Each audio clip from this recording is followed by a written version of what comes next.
Hello, everyone.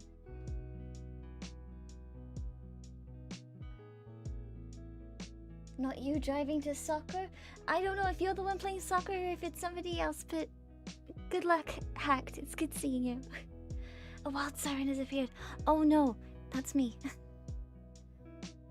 Hi, everyone. Your brother is playing Splatoon when I started streaming. Ooh. Coincidences are very funny and cool.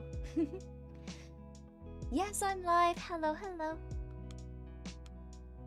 I am very head empty at the moment, and I'm just like, as of lately, I've been struggling to figure out what it is I wanted to do regarding streaming.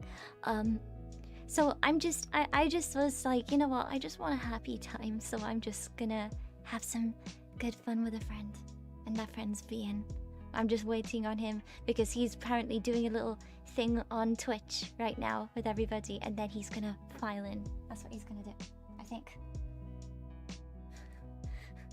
I'm just checking, just making sure that I can keep an eye on everything. Hi, Joel. Good to see you. Hello, hello.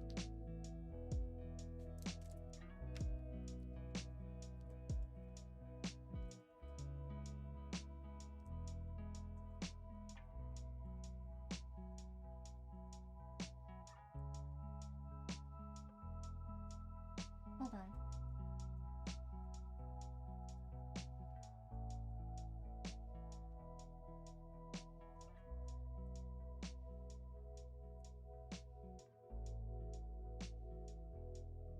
Okay, bye. Sorry, gotta go early. That's fine, Hacked. You do what you've got to do. That's totally fine. Casually stalking Spike outside the coffee shop. Listen, I like Spike. Spike makes me happy. Spike is cool, and he deserves to be out of the coffee shop. Look,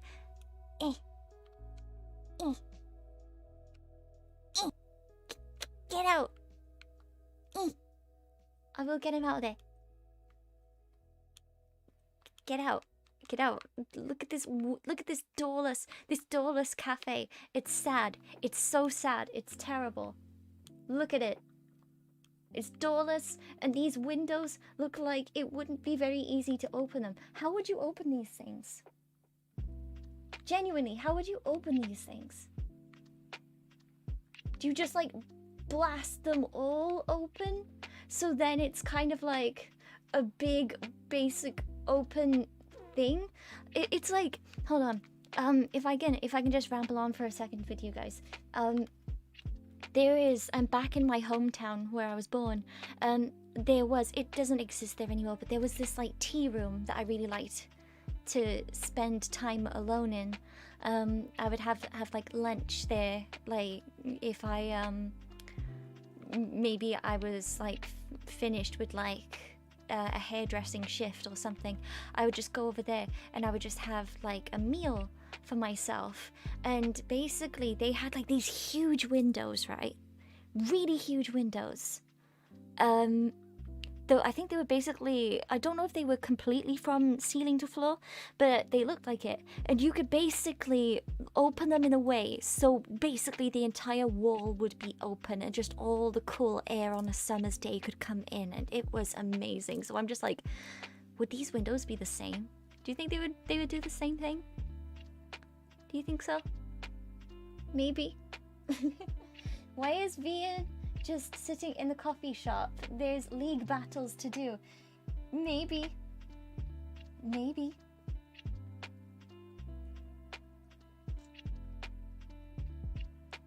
Oh jeez, what is he doing? I think he's showing everybody his apology video on Twitch. Oh no. Oh no.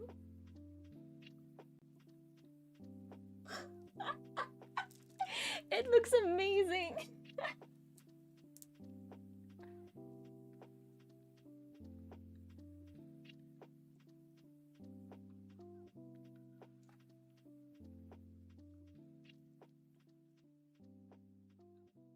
Oh no.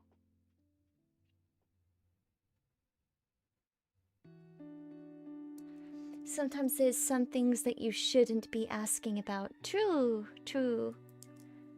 So hi, Jalen. Welcome to stream. Did he make a...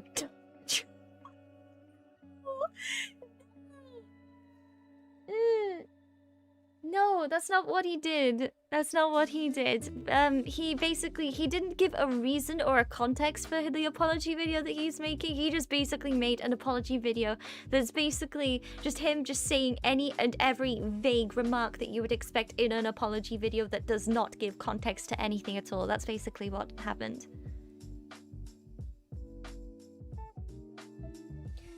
Why is the volume of your voice so quiet?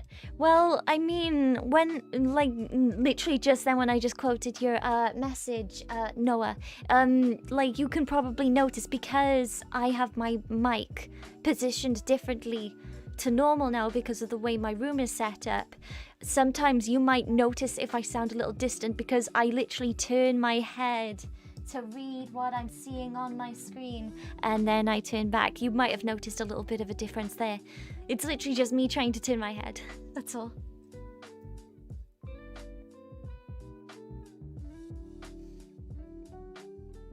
Can't sign into stream just yet. I don't know what you mean by that, Turtle. I'm sorry.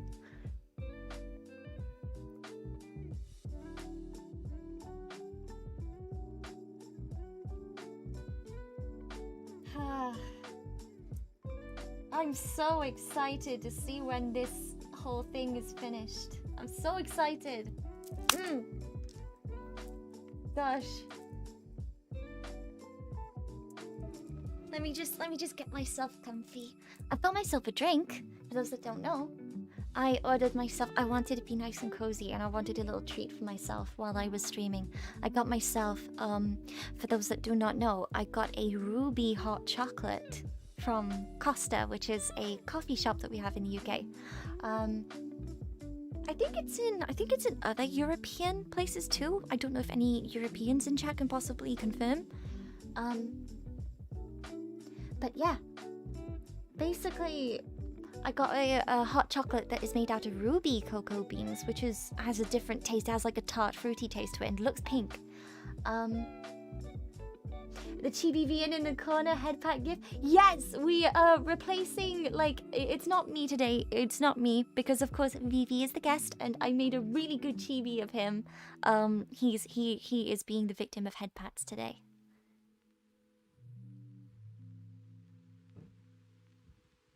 He is the head pat victim.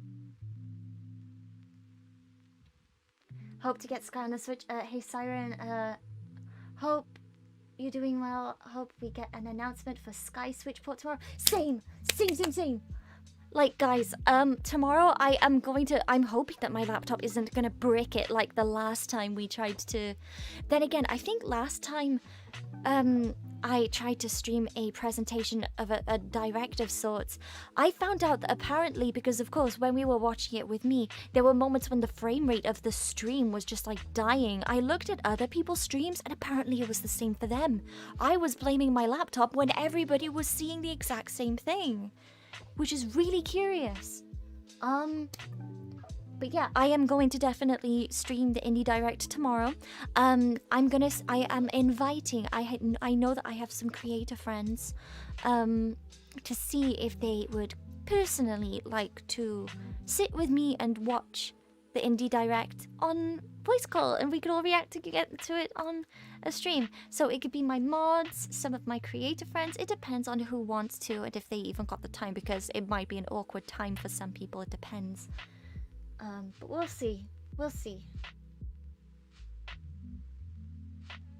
We will see.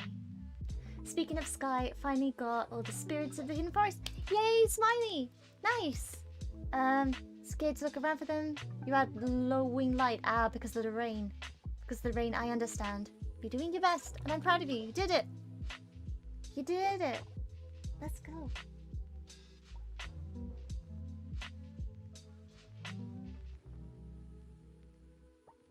Hello, Dreamer. Welcome to stream. Hope you're doing well. Smiley, if the Indie Direct has news of Skyport and Silksong news, you will evaporate. Evaporate with joy. Just absolutely evaporate with joy. Hold on, I'm supposed to check a thing apparently.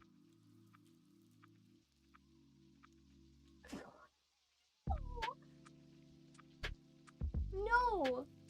Okay, so guys, for those that do not know, Grider told me to look at DMs, right? And he basically said, he was tempted to join in the VC sound 8 reverb fart and then leave. It's because I sent him a link, a YouTube link of exactly that. It's literally just a fart sound effect with added reverb, and he's just become obsessed with it since. It's just been like a source of serotonin for him, and it's just funny. So funny.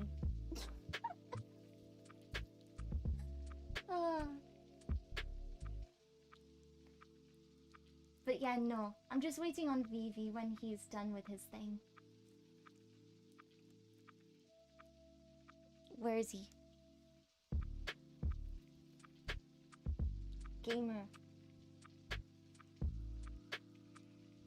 Gamer, you coming in or what?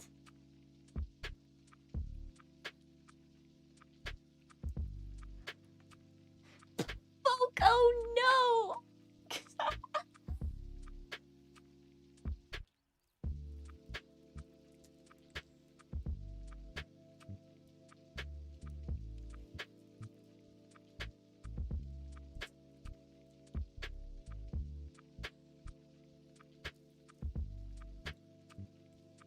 Just checked if we're actually getting an Indie World Direct. Yes, we are. Oh, so nice, Hyper. Well done. Congratulations on vaccine.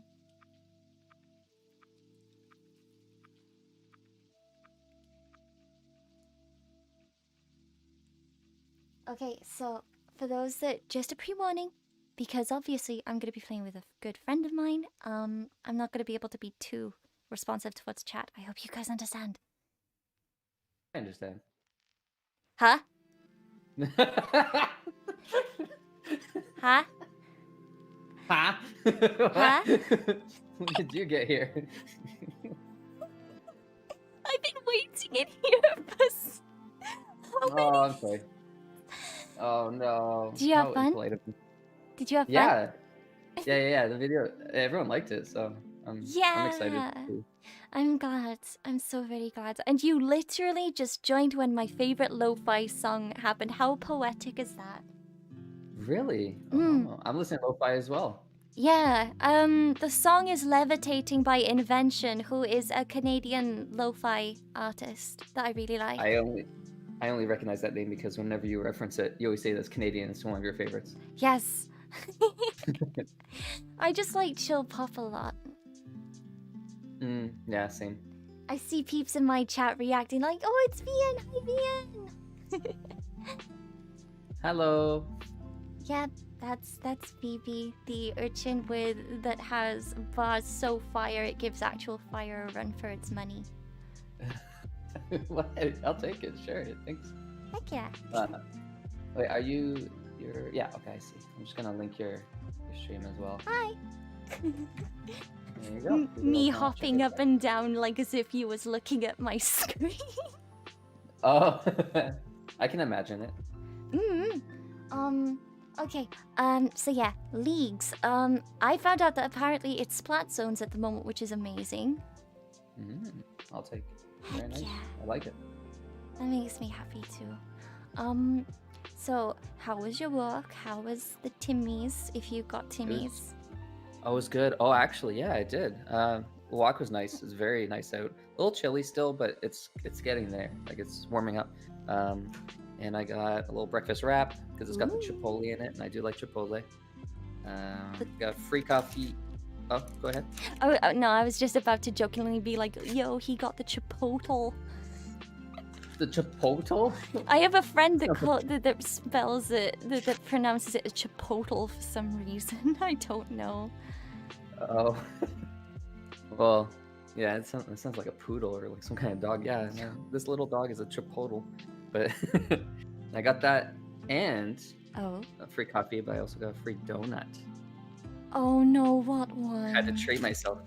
Oh, they didn't even have like all the good dream ones or whatever. I got this one's okay though. It's New York cheesecake or something. I'll show it up on my stream, but I I'll also take a picture and send it to you. I love cheesecake things. Are you kidding me? Yeah, no, I'm not. I'm gonna eat it. It's Darn pretty. it. Okay, if I have 1 second, I need to, because I need to get a good image to send to the screen, because I have an issue where sometimes my transition will have a very crunchy sound, and I don't want to harm my lovely viewers' poor little ears. I don't want to do that to them, so I need to find a good image that will cover the screen regarding League passwords. Hold on. Oh, true. I'm trying to find out the name of it anyways. New York something. My favorite one that I tried from the actual donuts are either the honey cruller or the strawberry dream. Those are my favorite ones. I don't know if I tried the strawberry dream.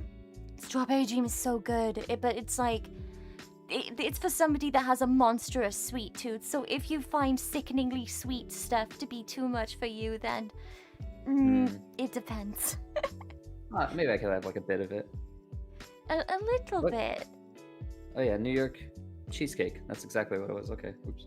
Although the picture looks so much like different. Oh, what the hell? It's got like drizzle on the picture. I'll send you both because it's so different. Well, is it gonna be like what is like an expectation versus reality meme, but of your donut? Yeah, like it doesn't look. It's so sad. Oh no! Hold on. I need to see this now. If anybody, I actually, for those that do not know, on my Twitter, I actually tweeted both my perspective and Vivi's perspective, so I'm pretty sure that he will maybe show it there. I don't know. I'm just too. I'm gonna send you a picture too. Yay! Okay. What was I looking for? I've got I realized a perfect image that I could use to censor passwords. Because I made those wholesome memes. Oh yeah, oh, I love them. They were so cool. You did? A lot of other people seem to like it too. Yeah, I liked it. I retweeted it. It was good. I was so worried. I thought like, oh god, what if he might find one of them to make him self-conscious? I hope I don't catch a bad frame or something. Oh no, they're all bad frames. No. Every frame of me is bad in my self-deprecation is not funny. Never mind. No, none of that. Where should I post this in the server? Like the pictures? On air or now live text? Or? Yeah, now live text is best. Okay.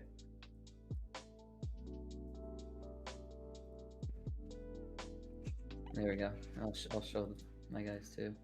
Oh my god. Okay. Oh gosh, how am I gonna make this work? Can I make this work?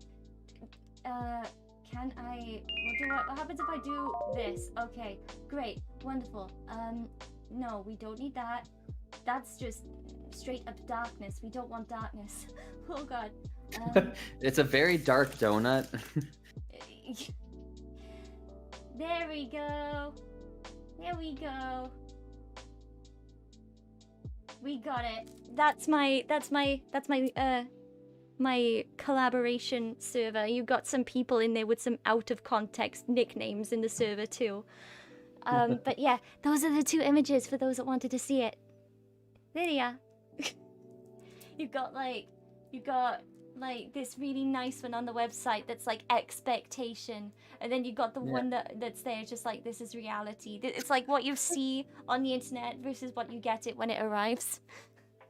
But I'm gonna expose Siren right now. You would end up picking the bottom or like the realistic one, the real one, because it's like a little misfit. No one wanted that one. That one doesn't look like the picture, but you're like, no, you're beautiful just the way you are. You remembered that about me just because I told you about my little elephant succulent planter that has the chipped trunk.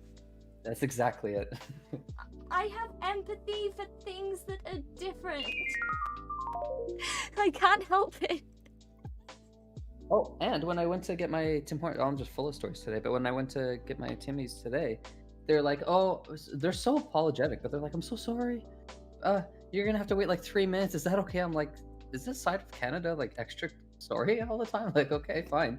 And then they gave me like a free coffee coupon, even though I just got a free coffee. But all right, so that I nice people, I guess. see. Yeah. That being said, I'm ready to play whenever you are. I'm ready to play too. I'm just like thinking, I feel like something that apparently Canada and the UK have in common is that sometimes apparently we say sorry too much too, but not to like Canada level, but apparently it's still something that does get brought up, apparently. Oh, well, when I went to Britain for a bit, I noticed that nearly as much, Mm. which didn't feel weird. I was just like, oh, okay. Well, I felt like I was saying sorry too much. And I'm like, okay, well, maybe I'm just overthinking this. But the second I got back to Canada, I like, I accidentally ran someone over with the wheels of my suitcase at the airport. And then they said sorry. And I like suddenly got like confused and angry a little bit. Like, why would you say sorry? I ran you over, but okay. All right. Yeah, I'm back in Canada. I'm sorry, I relate with that person. Oh, you're the type to bump into someone and then apologize to them if Yes. like you or no, you were standing there and they ran into you maybe. Yes. Mm. But then I think I just due to reasons that I'm not going to explain out loud, I think I've kind of just grown to say sorry like a very unreasonable amount of times, which is kind of probably annoying. I don't know, but Have you also, ever like hmm? oh go ahead. I'm sorry. No, go I ahead. was just that the password is ready for you. I'm in. Oh, I'm in. there. No. Oh, carry on. Oh, I love the timing of you saying sorry to like interrupting me too after saying that. What was I gonna say? Oh, do you ever have someone like straight up tell you like, "Yo, bro, you're like saying sorry too much," and then you're like, "Oh, I'm sorry. Shoot, I did it again." Oh, Yes. I see. It happens to the best of us. Oh, that the wholesome meme is still up on the screen. I needed to put that away. Oh, was it all 4 pictures or just one of them? No, just one of them. It's the one with you with your hand out because I felt like it was befitting for the fact it was covering a password. It's just like, stop! Stop! Oh, but hearts are around it. Like, I'm so sorry, but you can't look. You can't see this. I love you, but you can't see this. I'm so sorry. Yeah. There's some Hey, epic Fires. people that are here in chat. Virus? Is that Virus? It's Fires. Fellow UK resident Virus? Yeah. Yeah, I like Fires. him. We were just saying how people in the UK also say sorry. Do you say sorry? Have you Yeah. ever, maybe once or twice in your life? Like, it's a common comment that I hear. Like, it's not to Canada levels, but still, apparently, UK peeps still get, like, commented on for saying sorry a lot. I've seen it a couple of times, at least online. No. Fires says he's never apologized for his faults. Dang it, breaking that stereotype though. He's a powerful being. He's unstoppable. He is the immovable object against all unstoppable forces. Whoa. Mm-hmm. That just means Fires is like standing still next to like a rock. He's unmovable next to an unmovable object. They're just both staring at each other. Okay. Did he just call me fat? No. No? No, the rock next to you was fat. You're well. You're well. You're just great. Mm-hmm. This Kalem person keeps getting me. Stop. Kensaglugadoonies is being a sneaky cheeky in our side of the map. Oh, I got some sneakies over here as well. That isn't very good at being sneaky, so never mind. Oh no. They should quit at being sneaky. Or practice. Practice makes perfect. Yeah, this is a practice round. If we win, then it isn't a practice round. I don't know. Oh, I don't know. happens in 3 days, Ferris. I'm stopping the daily streams. I did a full month, so 30 days. It was a stream productivity month, but it was also more chill vibey because it's Twitch. Mm-hmm. It's been a little bit more comfortable. I've liked it a lot though. It's gonna feel like a different world when you come back to YouTube. Oh yeah, I don't know how to feel. The amount of people that are gonna say they miss you. Yeah, I feel like there's gonna be a lot of people that just don't know I was even on Twitch. They're gonna be like, "Where have you been? You haven't done anything in like a month." And I'll be like, "Yeah, you right. My bad. I gotta get back to work now." It's like that meme of the guy that's like, it's this blonde, I think he's blonde or strawberry blonde, and he's like, the caption is, "Wait, you guys are getting paid?" But instead it's like, "Wait, you guys were on Twitch?" Oh, I've never seen that meme, but that does sound accurate. Oh, I don't have it on hand, but I'm pretty sure that there are peeps in chat that are maybe going to understand the meme that I'm discussing. Hopefully. Oh, Chris Blatt knows. Yeah. There we go. The redhead kid? The redhead kid. Yeah, I couldn't. It was hard for me to tell whether they were blonde, strawberry blonde, or like full-on redhead. It was really hard for me to tell. I think I need to be more of an offensive brush rather than a defensive brush. Well, we're still calculating, so we're just gonna get like a bunch of random teams at this point. I think that team was pretty good, so They were we'll very find the one good. that's like good for us. Caleb was just bullying me. Caleb, you should have killed him. Ah. But the pun's gone then. Wait, why are you advising him to kill me? No, you gotta kill them, Oh. Caleb, because they were annoying you. Oh, I see. The wording, it sounded like the other way around. I was like, wait, you're on my team. Why are you giving him motivation? And then you laughed as well to comfort it too. You're like, oh, kill me, sure. I was just, my brain fizzled for a second because I got a donation and I was like, wait, it would be weird of me to say it out loud. No, you can say it. Thank you, Change Up Fan, for the one. I really appreciate it. Thank you. I didn't expect it, but thank you. Fires, you did your first month of Animal Crossing? Your first month? Wait, no, I've seen you play before. What do you mean? Oh wait, daily streams. Oh, wait. Huh? I'm confused. Oh, you did daily stream. What? Yeah. For the first month. Fires has been doing daily streams too? Yes, he has. He was doing them for like when Animal Crossing first started off. Oh, the first month of Animal Crossing. I see. Okay. Those were amazing streams. Oh. I don't know. Like, you don't realize it sometimes. You were streaming a lot. Exhausting. Yeah, fair. Gotta do what you gotta do for the sake of your self-care. Yeah. I've liked it though. It added like a little bit of stability to my chaotic life. True. You need the balance. You can't have chaos without order, and vice versa. It's true.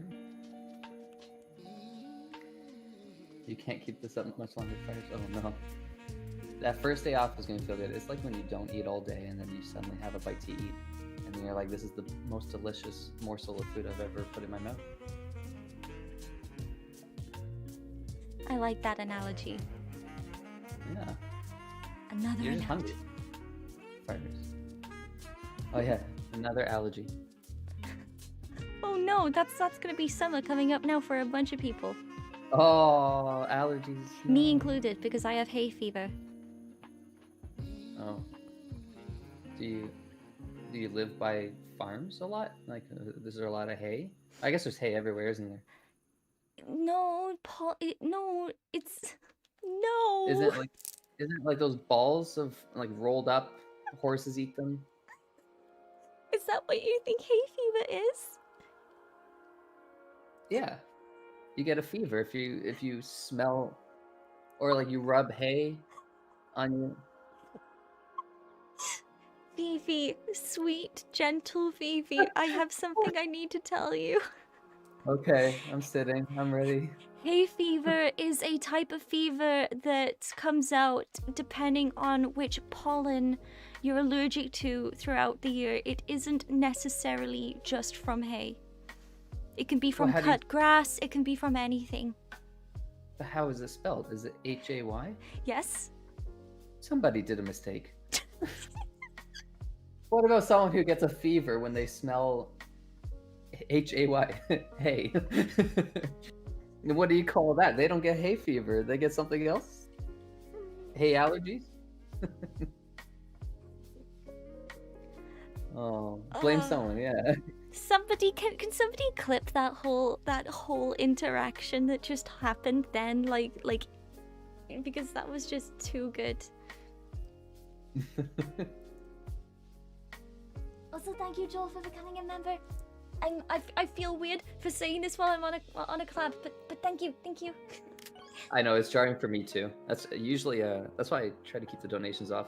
And not like saying you should, but personally I do it because it feels, it's like you're hanging out with a friend, you're having a chat, and then suddenly you go back to doing your job and you're like, oh, this feels strange, mixing the two. It's kind of like you're out with a friend, but then you happen to find out that your relative is also kind of out and about, and they see you and they come over and start talking to you while you're having friend time, and you're just like, no, this is embarrassing. Don't be all relative coochie coo towards me in front of my friends. Oh, I see. Okay, that's why the relative. Or it's even similar for me if it was like, because I guess I would treat my relatives publicly like I would my friends normally, for the most part, but it would be the equivalent, I guess, for me would be hanging out with a friend, but then you see another friend of yours, but they aren't mutual friends. They actually don't get along. Oh no!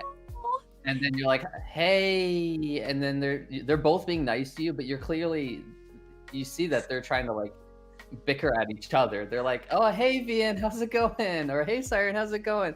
You're hanging out with them? You should be hanging out with me. What are you doing later after this loser or something? Aha, boy, do I hate them. Let's go, Siren, or something like. And you're just like smiling, accepting this fate. I'm so glad that I don't have those kind of people in my life anymore. It's not healthy. It's not good. Like honestly, stuff like that. It's like if there is somebody that I personally do not feel most comfortable with, I just stay very quiet, or I just at least be polite and civil, because that's literally the best you can do in those kind of situations. True. Just try to be patient. The last thing you want is to accidentally like offend both of them, and then they become friends and drop you, and you're like, how did this happen? That's me every day of my life when I talk to literally anyone. Oh no. because of my social cues, because obviously I'm like a little bit different and I struggle with certain social cues, and sometimes something I said sounds different to what I actually mean, and then I'm just like, oh damn it, great, nice. When it crosses your mind that, maybe saying nothing is better than anything that I come up with right now. That's literally it. Like I'm actually having one of those kinds of days today where I'm just like full of anxiety, thinking that I misread a tone, or that somebody might misread a tone of mine. So it's gotten to a point where, like, if I can't understand the tone of something somebody is saying, I just feel like, have you ever seen a video of how a cat reacts to a cucumber? Yeah. I literally like a backflip. Somebody can say something to me with an ambiguous tone, and I will just immediately, I will feel like a cat that's seen a cucumber. I just internally leap, and so I call these kind of days my cucumber days. Like, I have, like, anybody that has me as a friend on Discord, they can see that I've got a custom status on Discord that looks quite foreboding. It's an emoji of a cucumber, and it just says, oh no. That's just like my way of saying I'm having a cucumber day. There's a pun there. There's got to be, but I can't really think of it. But there's something to do with, because you said your social cues, and then cucumber. Yes. So yes. Cucumber. Yeah. Wait. That just made it all better. Hold on. And who doesn't like cucumbers? They're good. Unless you don't like them, then that's valid. Me sat here with my texture hypersensitivities, like, okay. I wish I can like things. You wish you could like things? I realize how that sounds. I wish I could enjoy things in life.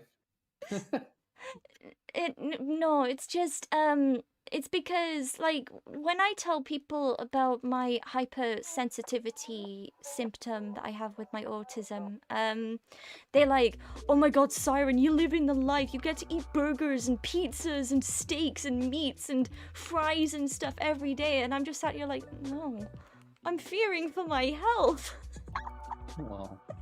Like, of course, I'm eating whatever I got to in order to function, but I feel like I'm not doing enough when the only fruit and vegetable intake that I'm taking is blended up fruits and soups that are smooth with no bits in them. Like, it's an effort, but is it an effort that is enough? I think there's a deep lesson there of like, you know, when you see someone going through something that you would deem favorable, you gotta always remember that they could be going through something unfavorable, you know, on the flip side of that too. Exactly.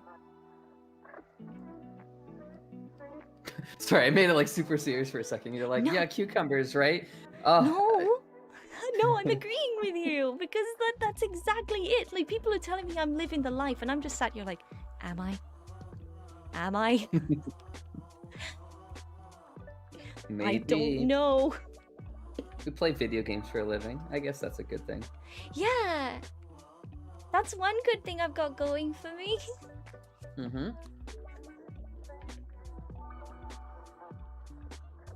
I think one thing that's helped me with like my confidence when talking to other people and like my hesitations of like what did I say and how people interpret it and whatnot is I've learned to laugh at myself. Because then if someone the rotation ended. Oh no. Because then I feel like no one could ever like laugh at you because then you're laughing with them. Your enemies are like your friends at that point. You're like, if you disagree, it's fine. That just makes me think about like people who say if you're able to laugh at yourself, then you're basically taking a weapon away from absolutely anybody that tries to laugh at you. Yeah. Like that is a saying I've heard, and I'm just like, I want to live to that. They say you can't be canceled unless you care. If it actually bothers you and affects you, or you know, cancel's the more common term these days, but people can pull you down if you show that it gets to you, or if it actually gets to you. If it doesn't, then they won't have any power. You give people the power, I guess. That's funny because talking about the whole cancelling thing, it reminds me of, because I'm no pure soul. Don't think I'm a pure soul. There's probably people that does, because of course there's somebody out there that's going to put creators on a pedestal at some point. But like there was an issue that I've had years ago. This was at a time where like things were very, very dark for me, but there was something that I was speaking out about on something, and I said the most honorable thing that a person can do when it comes to being exposed is exposing themselves first, to be the one that does the exposing before anybody else. And so that's why if anybody is like checking up on me and is like, Siren, is everything okay, this, that, and the other, I'm like, I just immediately, I don't hide anything, I just tell them just straight up, yeah, this. And yeah, that's actually the best way you can do something like that. The most honorable way for something to happen, if maybe you slip up, is to be the one that says first before anybody else can say it. I think. Yeah, because if someone else catches you for it, then in a way people are going to interpret that you don't agree, and you think, nah, this is not something I got to work on or whatever. But if you're like, yeah, no, this is something I got to work on, this is, you know, this is not something I like and I got to get better at it or whatever, it's a room for improvement. Then if someone else goes and jumps in and they're like, yeah, you got to work on that, then you could be like, yep, I said that. We're on the same page already. We're moving in that direction already. There's no need for, you know, put the pitchfork down. Also, it's very off topic, but if I can just have a second to just give you a complete 180. We're talking about this subject. I look into my chat a little bit higher up and I see everybody is talking about arson. Like, Isn't arson like burning things? Yes! They're just putting fire emojis and saying, yes, arson, beautiful arson. And I'm sat here like, are you guys talking about Sky? Because I know some people jokingly say that Sky is an arson game because you have to go around burning plants of darkness and Oh, using a little candle that you carry around to try and bring light back into the world. And it's just like, are you guys talking about that? that's quite the lit chat that you have right now. Yeah. It's in fire. Crystal is asking them if everybody's okay. Also, same password, by the way. Oh, okay.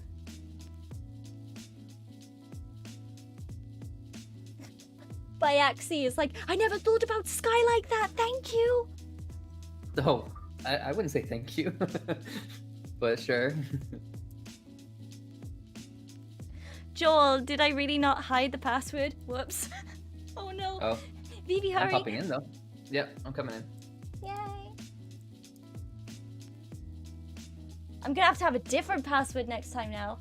Oh, and that one was good. I really like that one for no reason at all. Of course. It isn't. I didn't put a reason to it. Nope, no. Whoa, ooh, dualies. Wow, very nice. Yes, when I'm not brush, I'm dualies. You need dually brushes. Oh my god, that would be so cool. There'd be like nunchuck brush things. Oh yeah, that'd be cool. Connect them. Yeah, that's a really cool idea. It would be really, really good. I'm just imagining it. Oh my god, I'm just imagining somebody doing like the cool thing that you did with the nunchucks that you were showing before. But it's like two massive brushes and ink is just flinging in every chaotic direction. Oh, yeah. And maybe like a bit smacks the inkling in the face or something. It's just a very weird head image in my mind. Would you brush with two in front of you maybe, and you actually like create two lines of ink everywhere you go? I'm just oh no. I've just imagined something kind of like that, but oh, would it work as nunchucks though, or would it just have to be two brushes strapped to each other? Because you making that comment made me think of an anime that I loved, that I've loved for years and years. It's a very underrated anime. It's like a slice of life type of anime. It's like very calm, fun, cute. That's nice, wholesome. Yeah. There's like one part. There's basically the way that the format goes for the anime is that it'd be like it would be split into two stories. It would be like two parts of an episode. One story for the first part, another story for the other part. And for the second part of, I think it was the second part, it was a class having to clean a school's swimming pool. They had to clean it ready for summer, I think. And there was a moment where the protagonist, she has both brushes like strapped one end and the other, and she does this like spinning like as if it was a baton, but she ends up smacking her friend in the face with it. Oh no. Oh my god, it was really good. The anime is called Achikochi. It's such a sweet anime. I love it so very much. It's very wholesome. It has a cute art style. I compare it to Lucky Star, but less problematic and just more cozy. It's making me want Friendly Fire to be available in Splatoon 2 or Splatoon 3 even. Where you can shoot your own teammates. Don't shoot me, or I'll shoot you back. Well, maybe it cleans your teammate. Like, if someone's shooting them, then it heals them. Huh. Maybe a healing mechanic. You were kind of tank. You were out here again with all these cool concepts that would work well in Splatoon. I'm sure someone's come up with that before. That's an easy one. I've actually heard that one multiple times, even from Splatoon 1. But I'll take it. It was my idea. Yeah. But that's the thing. There have been times where you've come up with so many cool concepts for Splatoon, and I'm just sat there, I'm like, why has Nintendo not noticed this yet. Why? Though to be fair, I feel like Nogami and them really listen to the community. Like they're just slow. They're very slow to implement things, but I think they're listening really carefully. Mm, Maybe they're listening right now. maybe. Anything you wanted to say to them? Hi. You're, Good. I hope they listen. thank you for making Squid Game. I have made many meaningful friendships through this game, and Yeah, I same. wouldn't be where I am if it wasn't for this game. Thank you. It means a lot to me. I love Splatoon. Such a life-changing game. It really is. Like, there are people that have found friendships, even relationships that have lasted them Yeah. years through this game. Like, I have two friends. They've known each other since before Splatoon. They've like before Splatoon was a thing, my Twitter, I was obsessed with Earthbound and Mother 3 and basically the whole Earthbound series. I have two friends. One of them is like an incredibly Twitter well-known artist. Like, her cute illustrations are constantly just popping off all the time. And she has a special other. I'm friends with the both of them, and they've bonded a lot, and they've made like these two characters that represented them in Splatoon, and to this day they still like make little stories for them, and their characters are dating just like they are dating, and it's just, seeing it is the most heartwarming thing, and I'm just like, I love what they have, and I just want them to keep having it.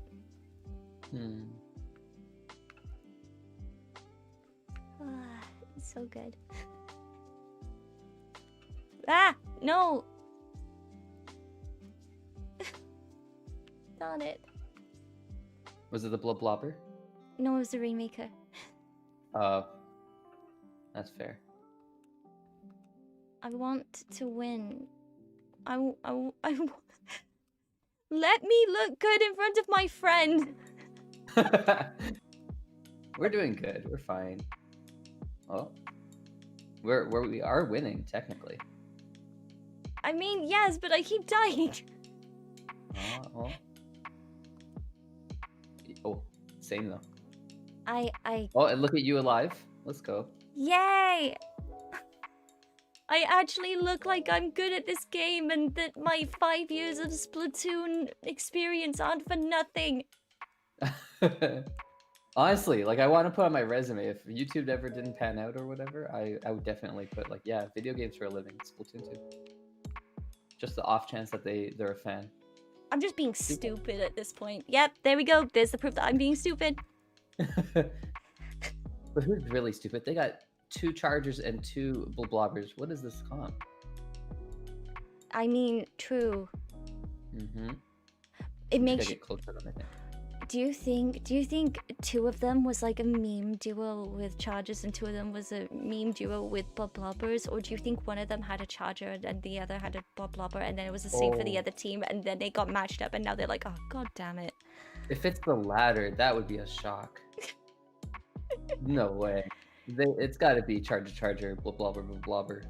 It would be funny if it was like they just happened to match, and they would just be like, oh god damn it, now we're gonna have a terrible comp. What are we gonna do? Are we gonna win?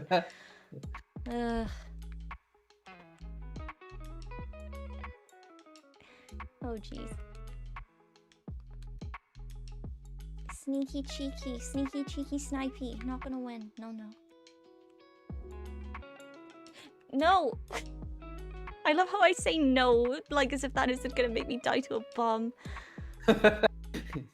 I reject you, Splat Bomb. Lethal threat. Not happening today. Just my ink just like forms back into a person. Just like, no. Imagine if that was a special. Oh no, that would be annoying. I think it'd be cool. Yeah. Where like it has to be charged up, obviously, and the only time you can use it is if you died, then you could come right back. But maybe there's like a bit of a delay. Maybe you can choose to respawn there instead of back at spawn. And will they see you spawning back? I don't know. It would be very funny, but also Anybody that literally just took a person out on what could have been a game-changing splat to help their team, if that person just comes back, it would probably be soul-crushing. Oh yeah, you just die again over and over. Darn it. Oh no, the person that killed you, you mean? You get vengeance Yeah. on them? Yeah. I'd be so angry. I'd be like, I hate this special. Why'd they put this in? But then what if they have the special too, and then they come back and then revenge your revenge? Oh, that would be like an intense anime battle. Yeah. Hey, we won. Nice. Yay, we finally win. I did some good. We did good. Good team. Yeah. Also, Now my I get to it's nice. eat a bite of this donut. Ooh. Wait, I wonder how its New York cheesecake is. It like filled? Like, I mean, it's not. I think it's like, yeah, it is filled. It's not a ring one. It's a filled one. Yeah, barely, but there's something in there. I hope it's good. I'm just like picking up my phone, just looking. Also, me looking at everybody in your chat through my phone. Hi. How are you? Yeah, yummy cream cheese. Oh, I approve. no. Not much, but it's not too sweet either. I think you would probably want it more sweet, but I like it. That's the thing though. I like cheesecakes because they hit like a good level of sweetness, I think. Like, there is a local place that I like to order from sometimes. I think they're mostly known for like confectionaries and milkshakes and stuff, but they also do like savory stuff on the side, because like the thing that I see when I look at the menu on the app on my phone is that it would be like the dessert stuff and the milkshake stuff. Those are like at the forefront, and then when you scroll down, then is the dinner stuff. I would get from them, as well as like all the foods, the dinner type stuff, I would get a red velvet cheesecake that's like layered. It's like red velvet cake, then it's cheesecake, red velvet cake, cheesecake, red velvet cake. Whoa, and that then, sounds so good. Yeah, it's so good. And they also have a red velvet cake cheesecake milkshake, which is very thick, but so good. I gotta ask, lemon meringue, do you like lemon meringue pie? Does it? I've never tried it, but it sounds Really? good. It sounds good in concept, because like when you say lemon meringue pie, I imagine something that doesn't have actual lemon pieces in it. No, it's like would I say like a pudding kind of consistency, or kind of like kind of like a pudding, I guess. It'd be like a lemon pudding on a thin crust, and then sitting on top of that would just be whipped egg whites, which kind of have like a foamy, almost like a marshmallow kind of thing, and then you bake it or something, you cook it, and the top will be kind of caramelized, because it's just I don't know, it makes it like nice and crispy at the top. Yeah. But it's a debatable question that I tend to ask people, that what percentage of, maybe for chat if they want to participate, but what percentage of lemon meringue versus the lemon versus the top part would you want? Well, from imagining it, I think I would like a gentle zest of lemon, I think.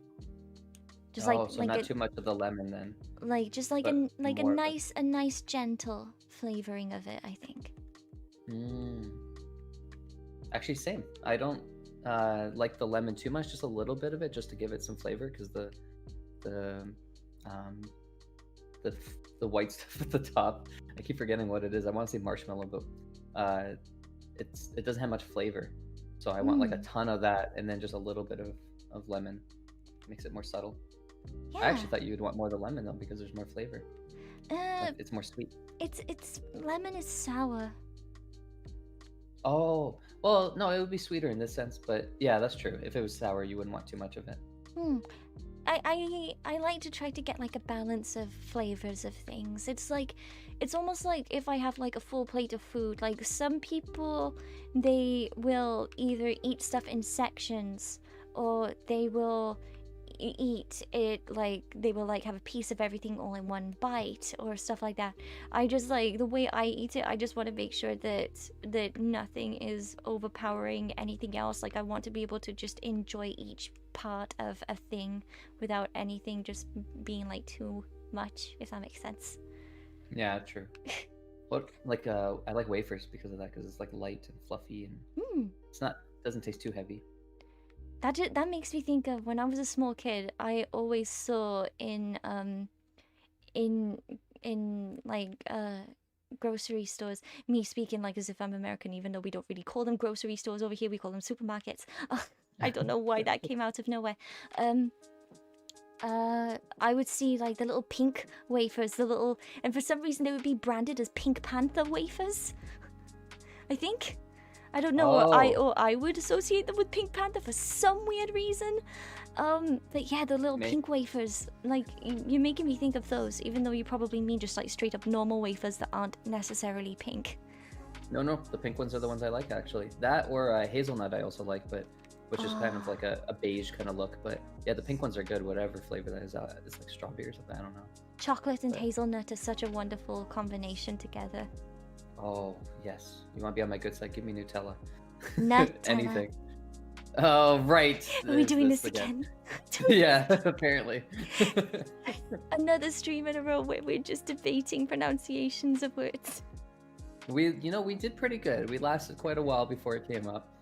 It was bound to come up. Yeah, it was a new personal best. I love it when it happens though. It's so much fun.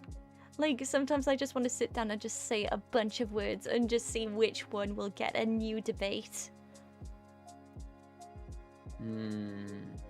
I find that the Canadian about, you do it.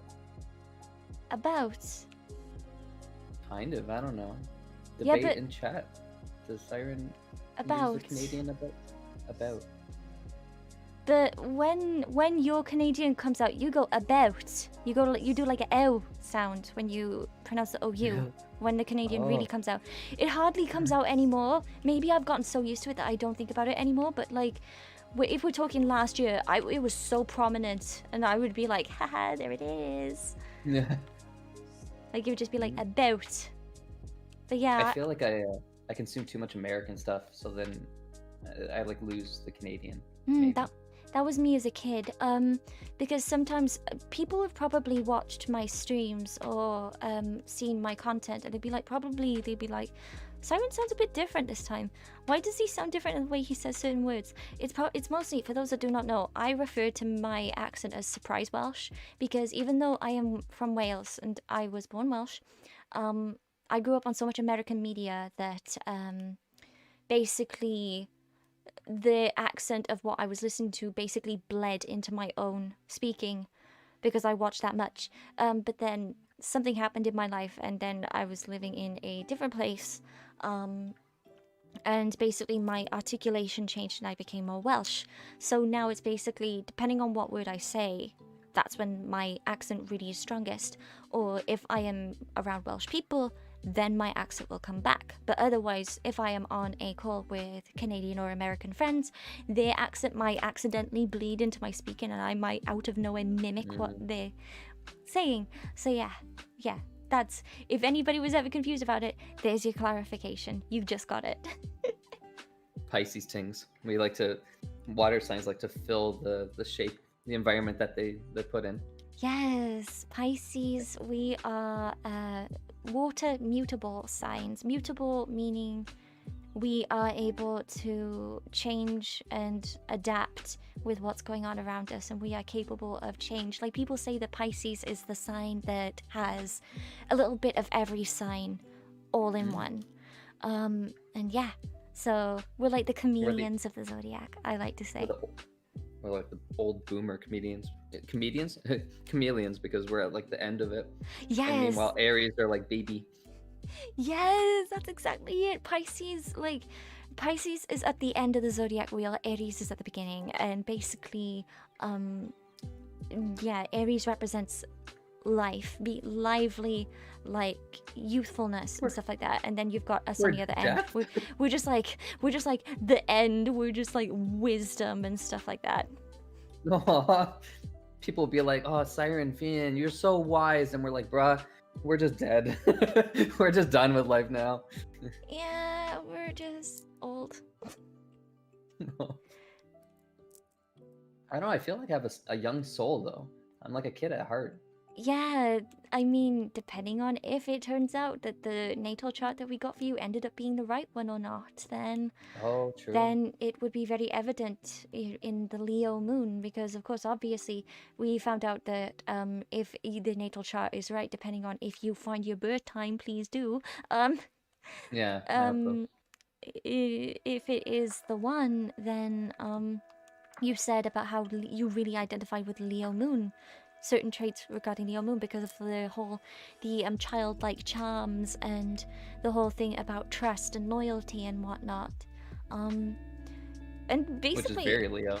yeah, a lot of the things that when I sent you a full description in DMs, you were saying that you felt like it all checked out and that it comforted you because you said that you wanted to make sure that you was being true to yourself and to everybody, and let's hope that that was it. And if not, then let's hope that the new natal chart, if we can get a birth time, let's hope that that has the same effect still. That should be completely different. I feel like it's a placebo effect, perhaps, because I was like watching this one video and this guy was like, "Oh yeah, if you play this type of video game, like if you play action, you're this type of person. If you play JRPGs, you're this type of person or whatever." So then when he got to like my kind of genre, I guess, or what I mostly would play, he said it. I'm like, "Oh yeah, sure, that sounds like me." And he's like, "Also, I made all that up. Don't believe everything you hear on the internet." I'm like, "What? Oh no, what a lie!" But at the time, it did seem right. Just me over here being somebody that practices divination and astrology and like witchcraft type stuff. I'm just sat here like, don't. I don't want to believe that. Yeah.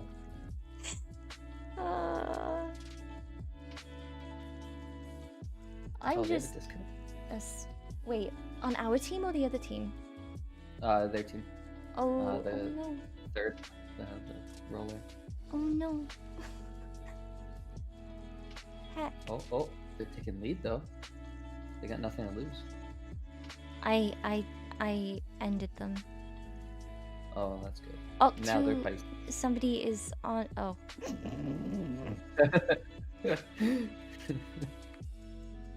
Octu, leave.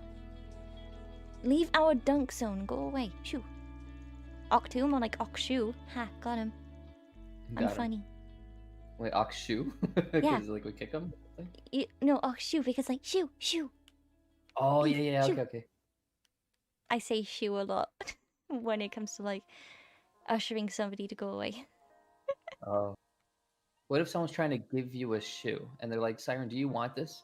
And then you're like, "Shoe," but then they're like, "I'm confused. I have mixed messages here. Do you want the shoe or?" I think I would say more than shoo shoo in response to being given a singular shoe. I think I'd be like, excuse me, where's the second one? You can't expect me to limp around on just one.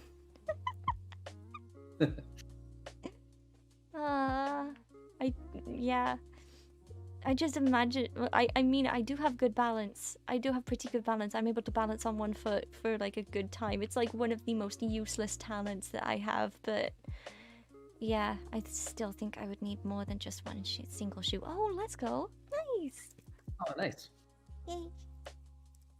It was impressive me dunking that Rainmaker, but if I had one shoe, I think it would have been more impressive. Instead of a Rainmaker, it's just a massive golden shoe. Or yeah. Shoemaker. Shoemaker? We make shoes. That just makes me think of, again, ridiculous words. Oh, ridiculous things. Tangent. You're mentioning Shoemaker. I don't know why, but it reminds me of one of my childhood heroes who had a name almost alike to that. I don't know why. Oh, what was their name? Michael Schumacher. He was a Formula 1 racer because I liked watching racing, like Formula 1 race car stuff as a kid for some reason. I don't know why you Oh, made me think of that. It has absolutely, shoemaker. Yeah, it has makes sense. absolutely no, it has nothing to do with this, and it's not something that would make a good conversation, I think.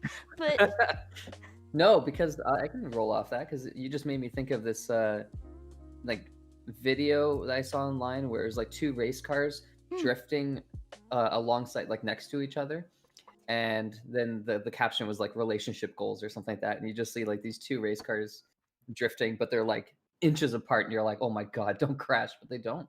They do really good. oh my god, I want what they have. Yeah, same. I'd like a car. No, not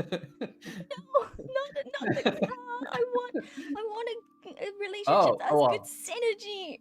bro, I'll take the car. You can take whatever the hell you want. The car's mine then. I'm too scared to drive.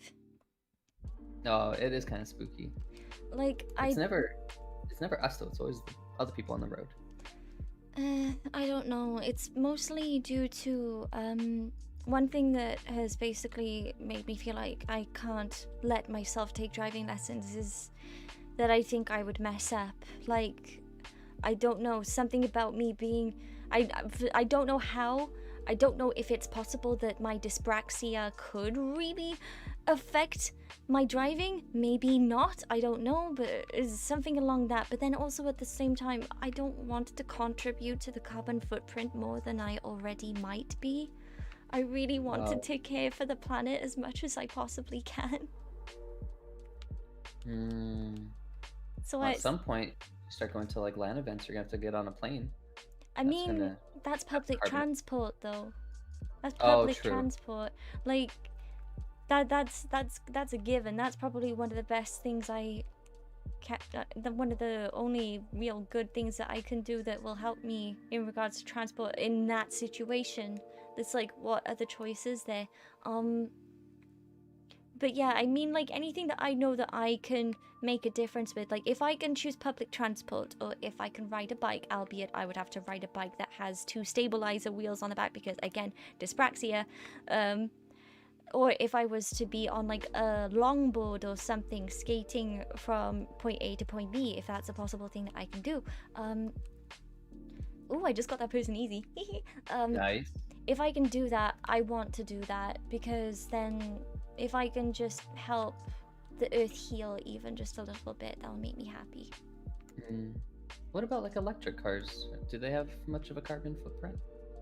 I don't know. I don't know if anybody could possibly confirm that for me in chat at all, to help Vivi's question be answered, because I don't really know anything about that. I hardly look into stuff regarding cars, if I may be honest. Like, I just see a car that looks pretty or has a really cool sounding engine, and I'm just like, hee, look at it go. That's literally as much as my knowledge is with cars. I imagine just taking a bike or going for a walk is always going to be better than any kind of like man-made car or something like that. But I wonder how much of a difference it would be between like a typical like diesel or gasoline car. There are people that most likely have looked into that, and like, I mean, people do say that electric charging cars are much better for the environment. Like, that is something that has been said many times. So of course, obviously in some way it is better, but but it'd be cool to find out how much better. I think that's going to become an information spiral that's going to happen at 4 a.m. Yeah. YouTube recommendations is going to be messed up because you're going to be looking for it. YouTube recommendations have been amazing for me lately, though, in regards to finding cool content. Really? Oh. Yeah, it's just, it would like, as of lately, it would recommend me that like it would be like something random, like, I don't know, a cute bunny video that is actually a nice bunny video to watch and isn't something that's going to set off my anxiety because of the amount of misconceptions there are out there regarding how to take care of bunnies. But then also there was, completely unrelated to the whole bunny thing, it actually helped me find a content creator that I really enjoy the content of, that I've just been absolutely binging as of lately, which is good. Oh, who's this? Joshua Weissman. He's a cooking YouTuber. He's got like 3 million subs. Like at one point he was like under a million, and then like in under a year he like immediately hit 2 million, and now he's currently at 3 million. He's been doing absolutely awesome. But just like I love watching like cooking YouTubers and just like anything regarding food because I like taking notes of recipes and stuff, and just anything that is cost effective and whatnot. And just his videos are funny. He's just really funny, and he has a good vibe about him, and I look at it like, I want that kind of vibe. Of course I want to be like calming and nice, but I want to be funny too. It's probably already rubbing off on you, because I feel like whenever I try to consume any content, you just naturally start taking some of their like inspiration, basically. It's so good though, because like sometimes like he will like speak of a specific instruction of like a recipe, and he would be like, please just do it like this, please do it like this, it's supposed to look like this, if it doesn't look like this, papa no kiss you. Oh no. It's so funny when he says that, because he refers to himself as papa, and he's like, papa will be very sad, or he'll be like, papa no kiss you, or something like that. And I'm just there like, there are people that will be in the comments saying, if I work on this recipe, I must make sure not to make papa sad, or something like that. And I'm just like, oh, let's go. Is he Italian by chance? No, he's American. Oh, okay. He's American. He's just that's his kind of humor, and the way he just presents his videos. It's just so good. Such a good vibe. Now you're gonna like, you won't even take the humor, you end up just taking the cooking aspect of it. So you're gonna be doing like a Sky stream or recording, and then just suddenly be like, and this is how you gotta cook your omelet or something. People are gonna be like, why are we talking about omelets? I'm not gonna kiss you if you don't do it this way. Oh, okay, never mind. I'll listen to you, Siren. I'll just be like, okay, okay, Sky friends, this is how we cook darkness plants. You put this candle here, and you burn that thing away. You burn it all away so you can take the light away. If you don't get the light, don't kiss you. You could hear my hesitation then, because I was like, oh god, it's gonna sound weird if I say it. Yeah. I think anyone's saying it, unless it's like an actual papa. Yeah. Someone clipped that. That was so silly. I want to hear it back.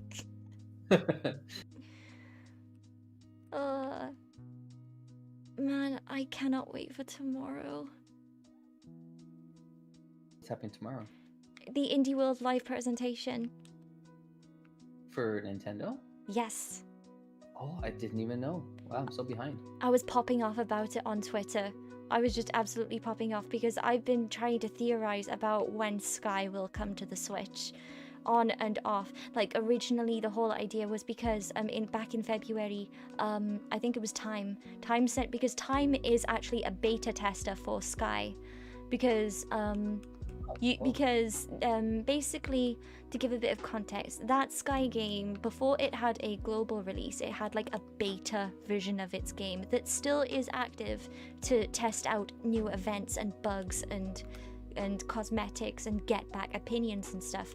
Anybody can get in. Like the way you have to get in is if you're in the official Sky Discord.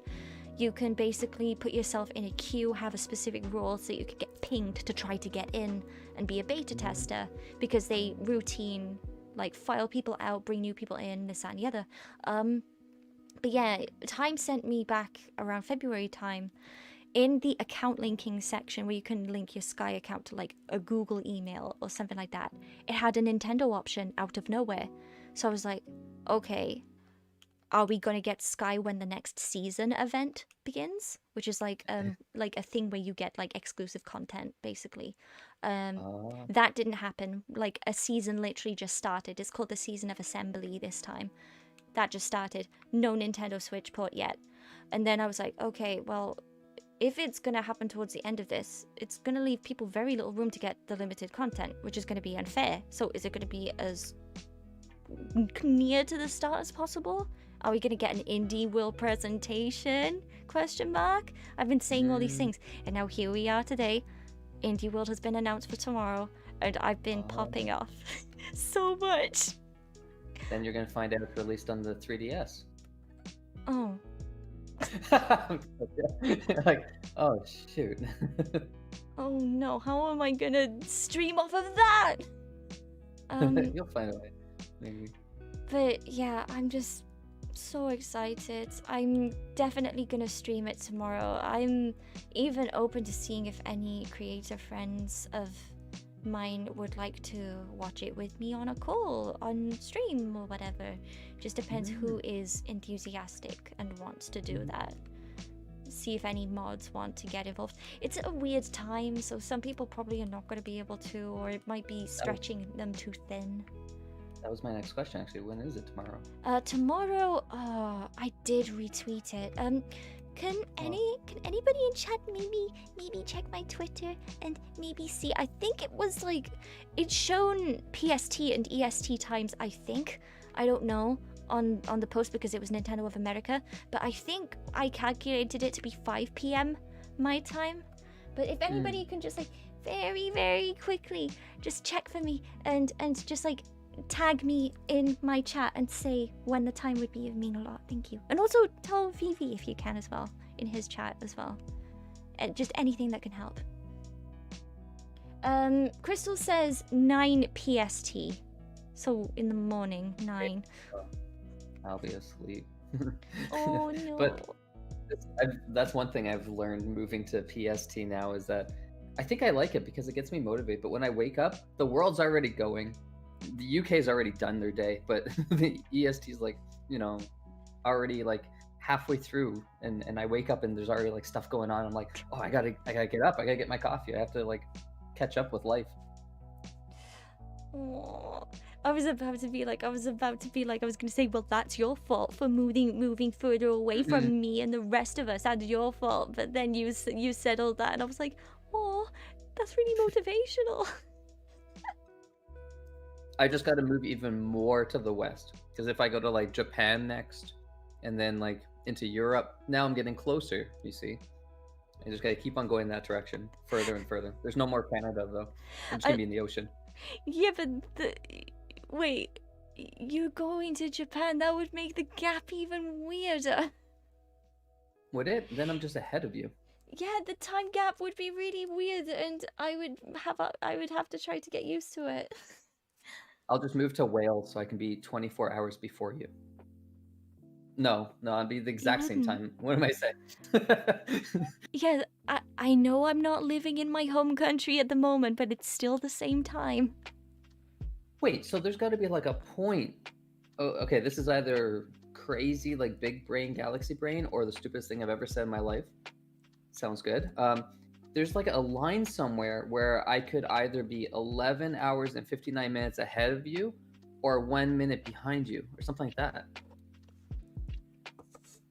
Like I could have like, if there was an island in that place, I could have like my feet, like one foot would be 1 minute behind you and the other foot would be whatever, like almost 1 minute, whatever. There's never mind. That's my conclusion. Never mind.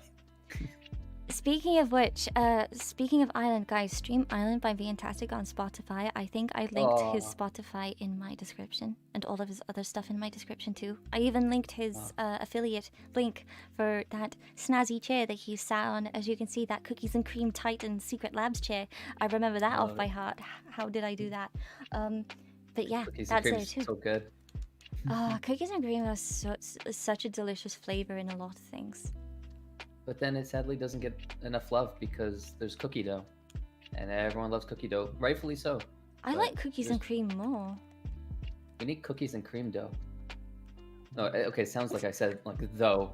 Yeah, it did. We need cookies and cream dough. Am I right? Yo, we need cookies and cream dough. It's so good though.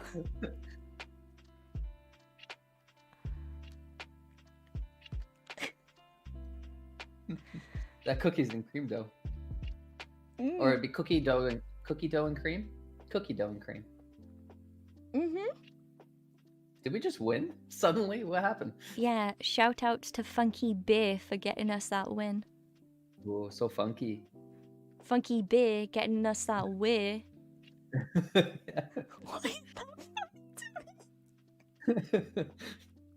Funky Bear getting us that win.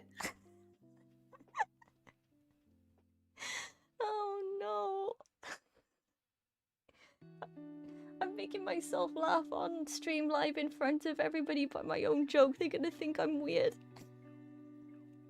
No, this is what we talked about earlier. You have to laugh at yourself. True. True. Mhm. You caught me there. Thank you. No problem. But yeah, on the talk about coming to Wales, thank you. Please, yes, please. I'll bring Tim Hortons with me so that you have like easier access to it. Wait, but we have Tim Hortons in Wales. You know this. Yes, but easier access, so you'll have more available. How would it be easier access? Because you bring Canadian authentic Tim Hortons with you, hoping that none of it spoils on the way, and it's like right then and there, and it's just like we meet up, and then it's like okay, like not saying that it would be the scenario. Like I know that I've been making what ifs about it, about like showing you Cardiff maybe, or like showing you a Welsh Tim Hortons, but like you're just there like, hey Siren, I got Canadian, actual Canadian Tim Hortons, and I'm just looking at it, I'm just like, is that okay to eat? How long have you was it been since you got that? It hasn't been affected in the flight somehow, has it? Like I don't even know if food can be affected during a flight, but are those things okay? Do you think they're okay? Well, I mean, I'm pretty sure if I brought it, you'd eat it too. But no, this is just simple business, my friend. It's supply and demand. When I'm a fellow Canadian and in the UK, there's now more demand for Tim Hortons, so they have to open up more Tim Hortons to supply that demand. Makes sense. There's more supply available for not just me, but for you and many others that need their Timbits. Good business trade. Yeah. That just reminds me about like how I was saying to you, like, yo, you should come to a Welsh Tim Hortons and actually look at the difference between the two menus and just tell me what you think we're being robbed on, because there's bound to be stuff that we don't have that you think are probably amazing, and then on the flip side there's probably something weird on our menu that is probably not over there, and you're probably like, wait, what? Why? Probably. Maybe. Like, I don't know, does the actual Canadian Tim Hortons menu have potato wedges on their menu? Yeah, unfortunately. Oh, you do have... Wait, don't you like them? No, not really. I do. Oh. I'll send you all the potato wedges. We found another difference. Oh, yeah. Yeah, I don't like them. We found another difference. For those that don't know, like, for ages and ages... Like, Vivi and I have been, like, finding out that there's a scary amount that we have in common, almost like as if we're the same person, even though we're not the same person. We kind of joke saying that, like, we only have one singular brain cell and we both operate on it. But yeah, I have, like, this thing of wanting to try to find differences constantly, and we just found another one. I'm so happy. Yeah, probably my least favorite thing on their menu is the potato wedges. Really? I like the soup more. Yeah, I think I like everything more than that. I wonder what it is about potato wedges that you don't like specifically. Too much potato. It's I'd much rather a French fry where it's like thinner, crispier. Shoestring. Unless it's thick French fry. Yeah, exactly. I prefer shoestring. Same thing with like French fries. If you give me those thick ones, don't like it. There's too much potato, not enough fry, I guess. So you're not like into like steak cut chips or stuff like that then? I don't know what that is. Just like thick cut or something. Well, I mean, honestly, they look like just standard UK chips, but people call them steak cut, where they're just like kind of on the thicker side. Oh yeah, doesn't sound like I would like it then. Like, not that I don't like potato, but yeah, not in a fry sense. I guess maybe like baked potatoes are good, or mashed potatoes, that kind of stuff is fine. Yeah. If somebody was to turn around to me and be like, okay, favorite fast food fry, go, I would probably say, on a good day, Burger King, but if not, then probably, I don't know. It's a tie between McDonald's or KFC, because you know with McDonald's it's going to be consistent, because for the most part it's always consistent, apart from maybe if it's a day where you just got an unlucky carton of fries that didn't get any salt on it, or the salt didn't reach the fries or whatever. But then also the KFC fries are so good. They're just so soft and nice. See, I don't like KFC fries. There's another difference, but I'll agree. McDonald's are really good.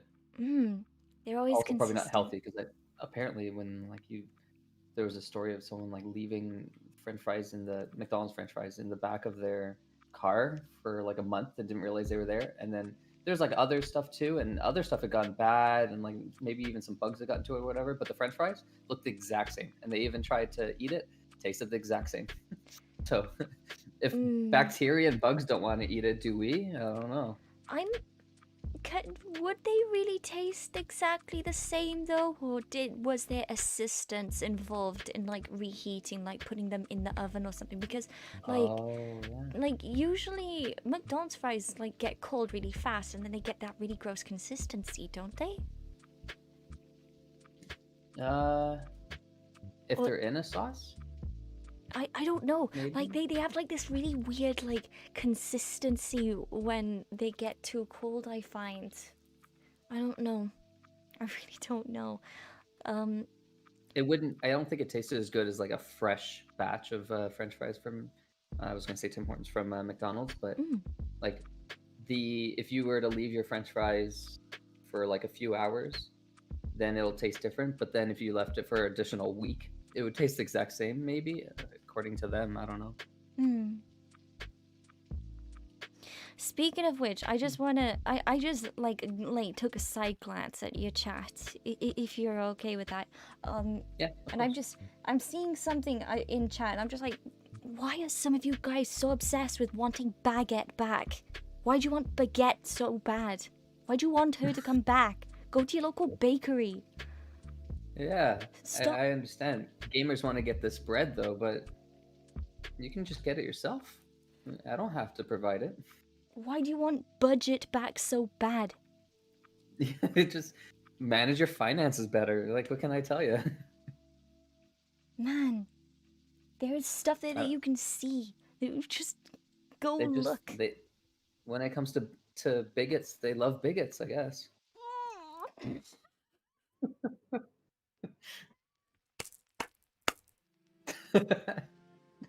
I want to do another Brigit video. Like that was actually really fun.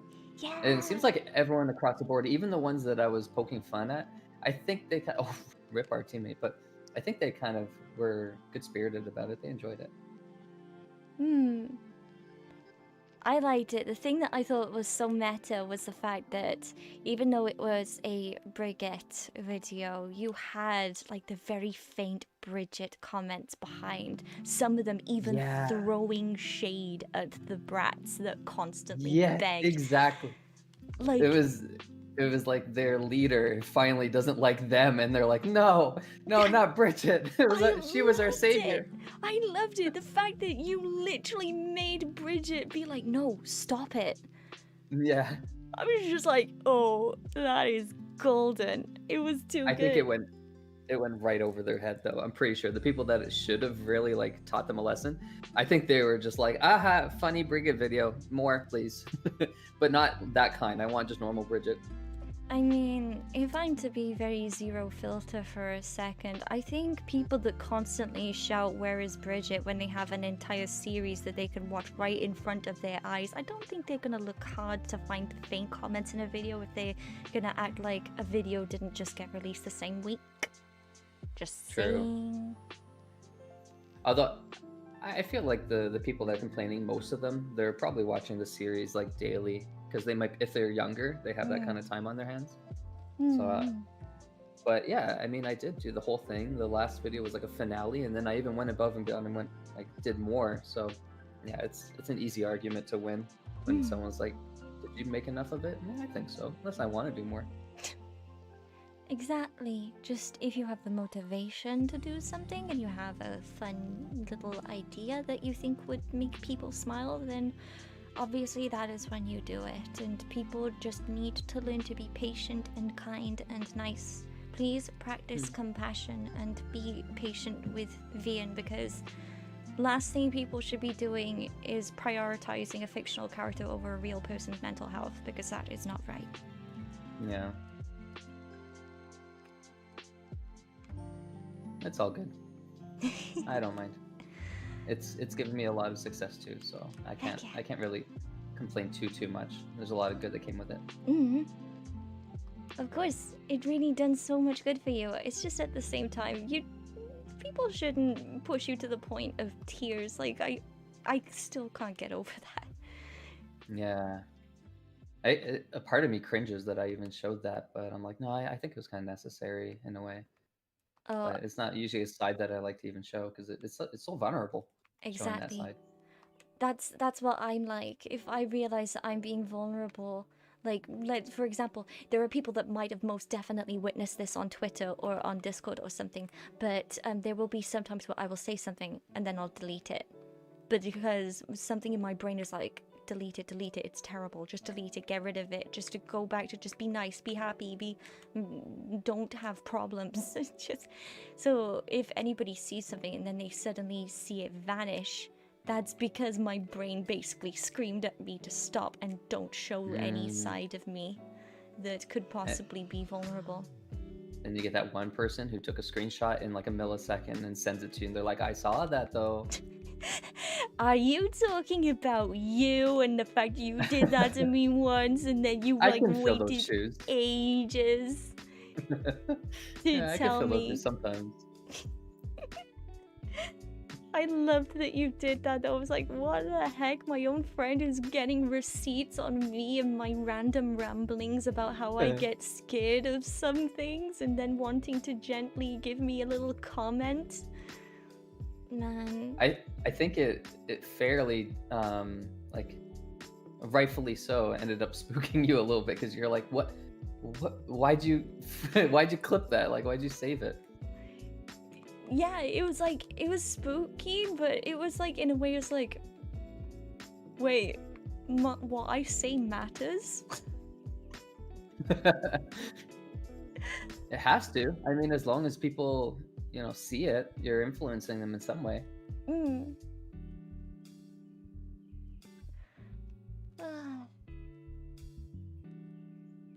It's too warm in this room, and the only option I have to fix that issue is to open my window, but I do not want to risk bugs coming in. Oh, this place thankfully has like this mesh. When I open the window, you can pull to the side this magnetic mesh that you pull to the side. It sticks to the other end, and then you suddenly have a mesh to protect from bugs getting in. I got my window open now, so like the irony of you saying that it's too hot, it's like too cold. My feet are kind of cold right now, but I kind of like the refreshing breeze. Something that, okay, I'm going to be seen as weird for this, maybe, I don't know, but around winter time, something that I always loved doing was just running a piping hot bath, and then I'll just have the window right open and have the extremely cold air just blast in the room as I'm having this really hot bath. Oh, I've never done that, but I feel like I've done similar with like when I'm going to sleep or even just kind of vibing in bed. I like to cocoon myself into the blanket and have it warm, but then you get the window open, so it's like cold on the outside and warm on the inside. Yes. It's such a nice mix. I remember you mentioning the cocoon, like you said about like how like you would get up, you would wrap yourself around a blanket, and then you would sit down and just like have like maybe have like a foot peeking out or something. And you said that like you were like, I think you said that it was at the time, I think it was when I think you said it was you was with someone. It's like you did it and they thought you were weird for doing it. And I can remember I was in the chat when you said that. I was like, wait, no, why are they acting like that? That's a good thing. Join in. That's an opportunity you're missing out on. It's so like good. I've been playing with that idea of like being aromantic, but that's one good thing I think when you have a partner is sharing a cocoon. Like that's like one of the best things that you could do. Like, hey, yeah, you can enter my little warm place, I guess. That I wish I didn't say that, but yeah. I didn't take it any other way than what you intended. Don't worry. But Okay. this is basically provoking me going on one of my platonic rants. But I find that like even in a platonic sense, I would still do that. I would happily bundle in a blanket cocoon with a friend and just enjoy something like that easily. Mm. But then that's because, like, a lot of, like, I have said it many times, there's a lot of things that people usually immediately assume as romantic. I happily do and perceive as platonic too, because I strongly think that not every single thing has to be seen as romantic. It's a bit silly and unfair, and it also, if people were to automatically assume something as romantic, it kind of bars a romantic and basically aro and ace people from being able to do certain things that they might long for but want to keep in a platonic context. Oh yeah, because then they have like these expectations put on them. You're like, no, that's not what I'm going for. Exactly. Like, people are all like holding hands. Oh, that must be romantic. No, friends can hold hands. Friends can hug. Heck, if there is a friend that is okay with having the top of their head kissed or something, that's okay too. Literally, if they are okay with it and they see it as platonic, let it exist like that. Let people that That's need that have it. that's the one thing I'll agree on. Head pats can be anything. That can be platonic, romantic, anything. Everyone should be able to head pat one another. Were you looking at my stream when you said that? No, why? Oh, did you have the head pat thing in the bottom corner? Yeah, but it's you this time. Oh no, I haven't seen it yet. Yeah, it's It's your. just those- It's the TV I drawn of you today. Oh, does it like bounce as it's being pet? No, Oh, I don't know how to make a gif of that happening, but yeah, you're just there. oh. You're getting a pet. Oh, thank you. Yeah, that's some good pats. Thanks. Hmm. I'm all happy, Oh, that's good. just happy and vibing, and just, I don't know. I like being able to comfortably have that kind of subject, bringing that sort of thing up. That we just spoken about, because of the fact that of course, obviously, just putting it out there for those that do not know and might not know, I'm gay. I prefer guys. I am trans masculine. I go by he him pronouns, but I also go by they them pronouns, and I am comfortable with she her pronouns because I've completely disconnected gender from it. I don't want to be seen as a girl. But yeah, I'm not ace or arrow in any way, but there was a point where I thought I was demi. I thought I was demisexual, but I then realized that me thinking I was demisexual was at a time when basically the trauma that I had was literally affecting me at the worst. Like, it still lingers with me, and there's a lot of things that are negatively affecting me regarding my trauma. But it was also a time where I did not know where I was with myself. I was like, what genders am I attracted to? I don't know anything. And then I was like basically trying to justify stuff and try to slap an orientation on myself just to feel like I justified things. But then in the end I was like, okay, I don't think this is me. I'm realizing it now. I like guys, this, that, and the other. But I have experience in a kind of relationship that is a commitment alike to romantic relationships, but it is not romantic. It is called a quasi-platonic relationship or a queer platonic relationship. And yeah, it's like, it's very customizable. If there's certain things that the partners involved are comfortable with doing or not comfortable with doing, they tell each other those things. And yeah, like, it has a lot of potential for people that are in that kind of relationship. Heck, there are quasi-platonic partners that apparently think of getting married and stuff like that. Like, it's just so much, and they all keep it within the realm of this is platonic, this is only platonic, and it's so valid. It's so very valid, and I'm happy that ace arrow people have that kind of thing, because it would be unfair for them to not have something that they can have as a comforting commitment for themselves. I feel like a lot of this stuff can be confusing for people to figure out what they, how they identify or what their attraction is and that kind of stuff. But then trauma just adds another layer of confusion when you're trying to already figure out what your pronouns or anything like that could be. Exactly. Because I've been through a lot stuff that I don't really feel like I can actually talk about out in the open. Like there have been times where I'm just like, God, I just want to talk about this to someone quietly. Oh, yeah. But yeah, like I have so much respect over the fact that you just openly talk about things. Of course, obviously there are certain things that you're probably keeping to yourself, understandably, but just the stuff Yeah. that you were able to discuss, I'm just like, wow, how is he doing this? How? I couldn't. I guess it's because I come to terms with whatever I'm saying. I'm like, okay, yeah, this is okay. I'm okay with people knowing this. It makes it easier.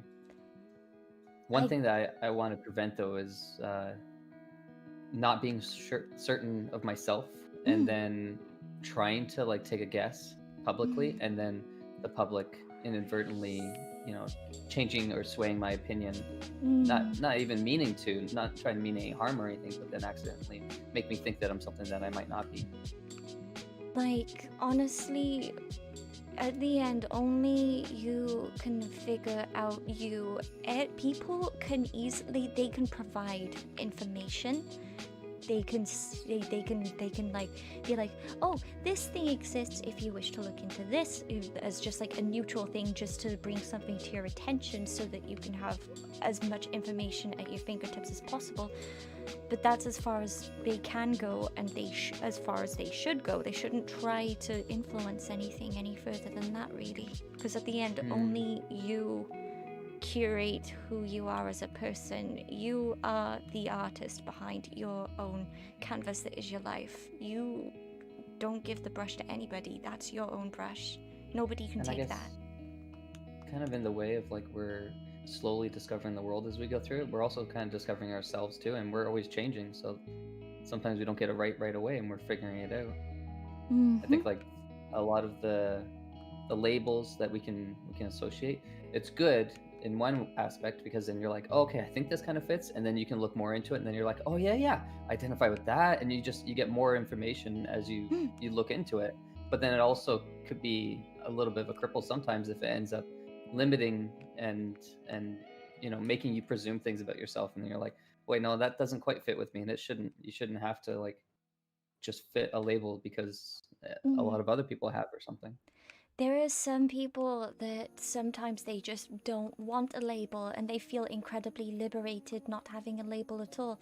Like, for example, there are people out there who, of course, lots of people, when they look at somebody, the idea of being referred to as it or its, it feels dehumanizing because, of course, they didn't ask for it.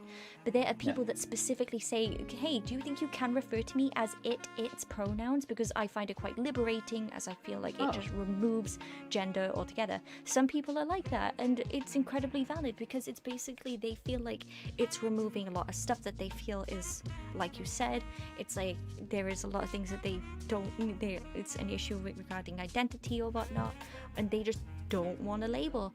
I have a friend, I'm not going to go too hard into this out in the open, but I mentioned it to you in the past, a friend of mine who last time I checked is now dating somebody who happens to be of trans identity, and that friend turned around to me once and said that he was grateful to me for finding out things through me, and he told me himself that he doesn't think he wants an identity for himself. He's just like, he's just him.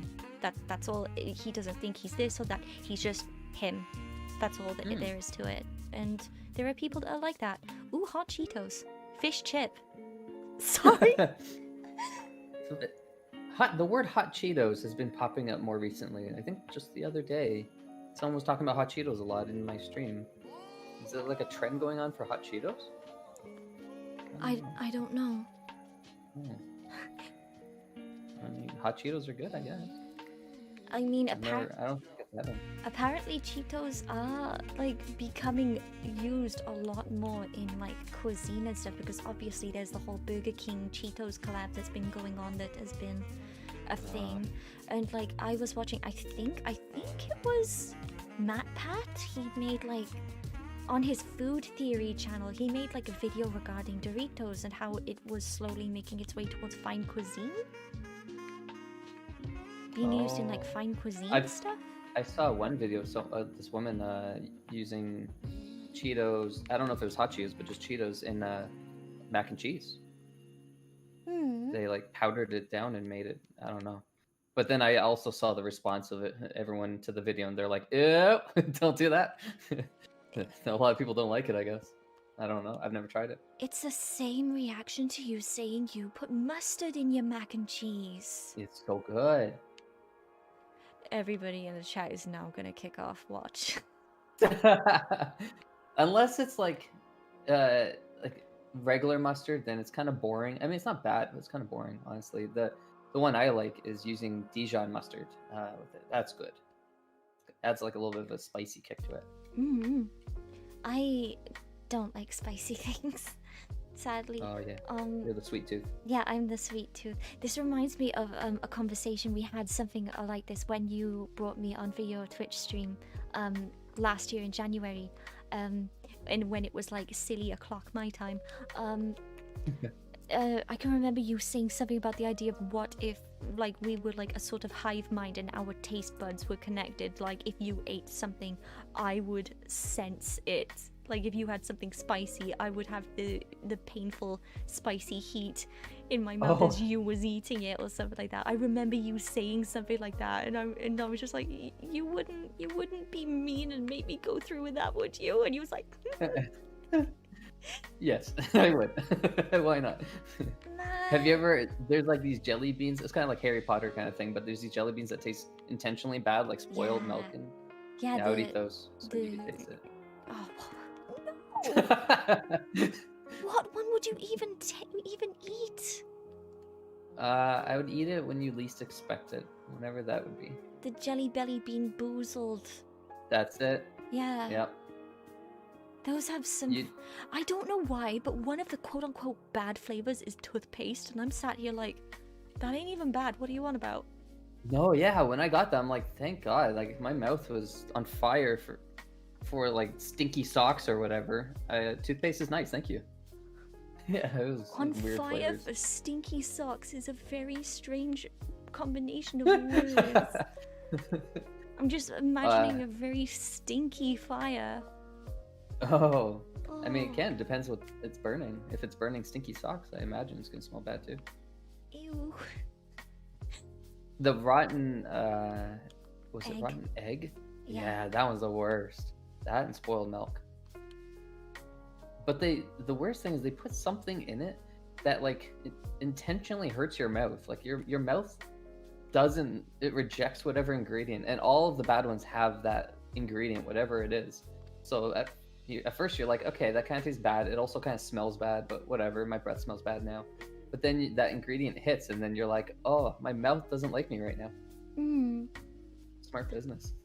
I have never had Bean Boozled, ever. Really? No. Oh, that would be good for like content if you wanted your first impressions. It's for the content. Yeah. Oops, I forgot to pay my taxes this year. That's for the content. Referencing my tweet. Yeah.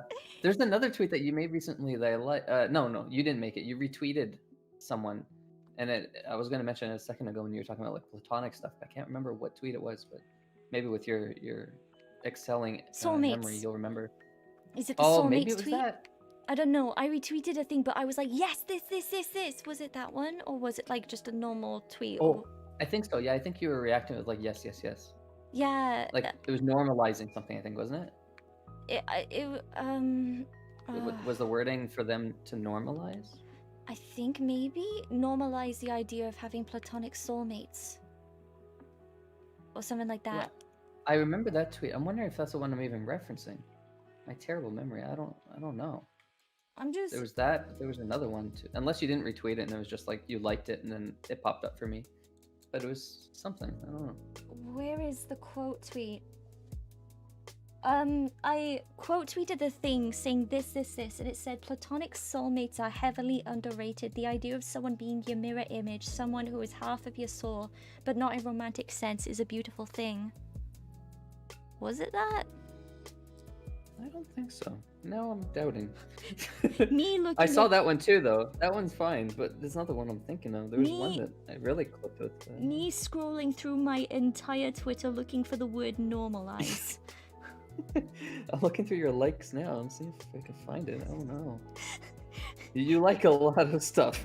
Oh god, you're looking through my likes. I'm sorry for if you see anything funny or weird in there. I have an assortment of things while you're out here Oh my being god. organized. What did you The see? the bird bath. What is it? Taking a bird bath is like a latte or something like that. Wait, what? Yeah, it's on your legs. It was a little bit ago. It was like 20 hours ago. Taking a bird bath, and it was like I don't know what it is. It looks like a marshmallow in chocolate, but it wasn't your tweet. It was Oh, Rat Dog or something. oh yeah, it was. I think it was one of my mutuals. They recorded their hot chocolate and they had like a marshmallow peep just spinning. It's one of my favorites. I just saw that. I was like, you know what? Same. Me. Hmm. Oh, to be a tiny marshmallow peep spinning in a hot chocolatey drink. Have you ever had those banana marshmallows or strawberry? Like it's a banana or a Yeah, strawberry? yeah, And it's just straight up marshmallow, but it's like it's red on the outside or yellow if it's a banana. yeah, and it's It's like got like a unique sort of flavor. chewy. Yeah, and it's like the Yeah, fake banana flavor too. yeah. It actually Mm. that tastes exactly like penicillin, which I'm allergic to. So it's like it's how I can get that kick of that flavor without dying. Guys, I need my penicillin fix. Yeah. I need the gummy bananas. No, Viantastic, you can't. You're gonna overdose. You know how much you can't have this. Vivi, we need an intervention. No, can you hand out those bananas while we're doing it? Like, please, I need it. It helps me cope. Yo, somebody draw this. Can somebody draw me trying to stop Vivi from having a gummy banana addiction? It's like almost in my mouth. I'm trying to put it in my mouth, and you're like grabbing my arm. You're like, no, Vivi, don't do it. Vivi, You've been doing no. so good. Don't crack now. I can't, sorry. I'm going bananas for this. Like, oh. Get it? Because crack. Wait, what? No, that's not what I was going for at all. What? When did you take the chaotic role, huh? Listen, my humor, my humor has been branded as out of nowhere punches to the chest because I can say something that's just like people don't expect it to come from me, and they're just like, Siren, can you not say that again? That felt like a punch to the chest. I can't take this. Oh, that's like how you've never swore before on your channel, right? I mean, there has been a few slips, but like those were like Oh. genuine innocent slips of them coming out and then me hating myself afterwards, and then suddenly the April Fool's video happened. But it hits different though, because any previous accidents would have been more like, you got that little kid who's like 8 years old accidentally says, an F-bomb or something, and then everyone's like, "Aww," and then you laugh, and then the kid's like, he," and starts doing it more, and you're like, "Okay, whoa, you're doing it too much, kid. Don't do it that much." But then your April Fool's video, I think that just hit a little bit differently in a good way. I am so proud of that song cover. So proud of it. I've never heard of the original, so it caught me off guard, but it was funny. It's a Hatsune Miku song. Really? Yes. What? I didn't know that Miku was capable. Yes. And my favorite part about the whole thing, basically, if I may be incredibly honest, I planned this for nearly a year. Oh wow. Yes, like it was like months and months ago. I was talking to friend and mod Aiden in chat. He sent it to me. I was like, what if I covered this and put it on my channel? And he was like, actually do it, please do it. And lo and behold, I did it. I recorded it one day. Took me a couple of takes to get the scream just right, which makes me think maybe one of my neighbors probably thought somebody was being tortured in my house. But yeah, I did it. I sent it to him out of nowhere. I was like, I did it. And then he was just screaming. He was like, are you kidding me? You actually did it? I'm like, yeah, I did it. I did it, friend. Look at me go.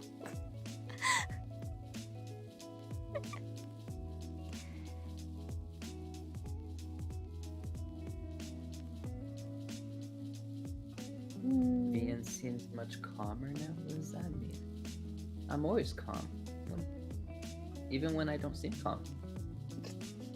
And hi, Queen.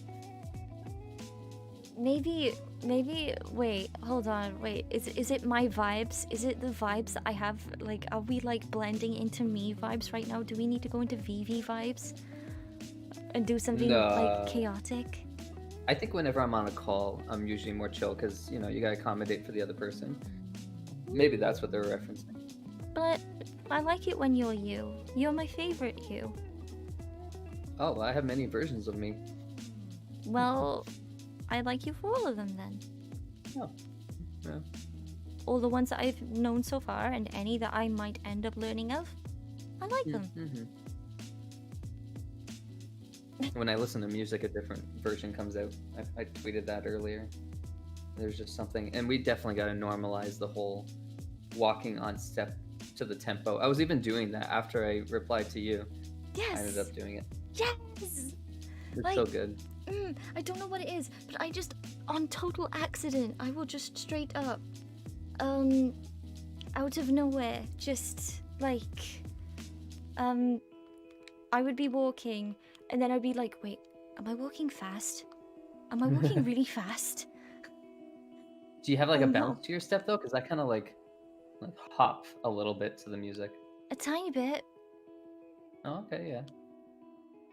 Also, I see Queen in your chat. Hello, Your Majesty.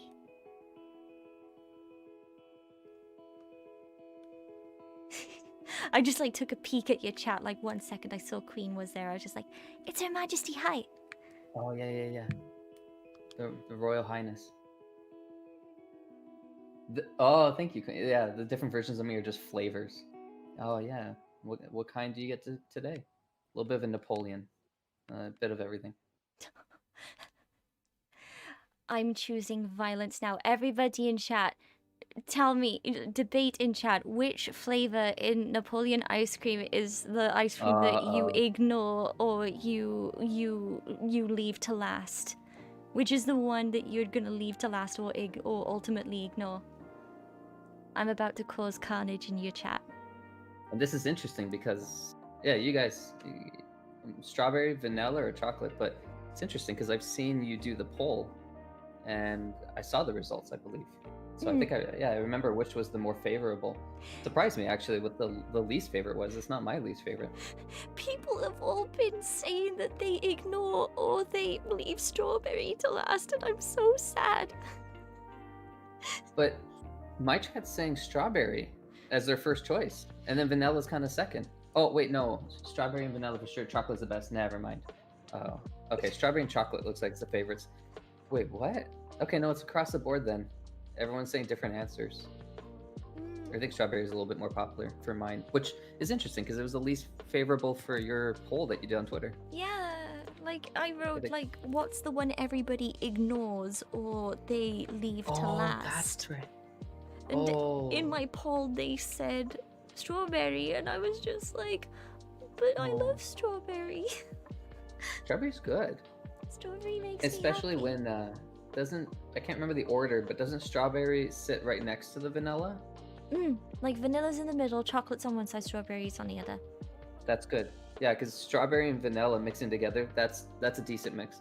The chocolate and vanilla I personally don't like. So when that little middle part, I'm like, oh, I'm trying to separate it, but it's never the same. But when the strawberry and vanilla mix a little bit, why not? That's just more interesting.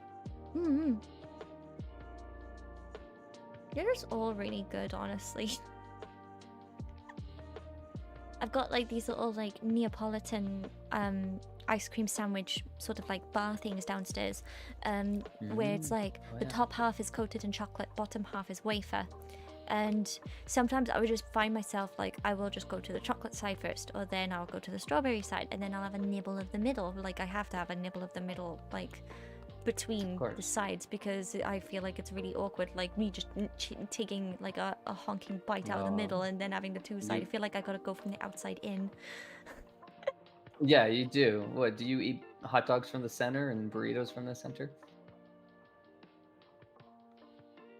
Oh no, you do. No, Oh, you're one of no, them. no, Oh, I oh, no. I took a moment to just look at my chat. I turned and then I zoomed in and then I zoomed back out again. oh, okay.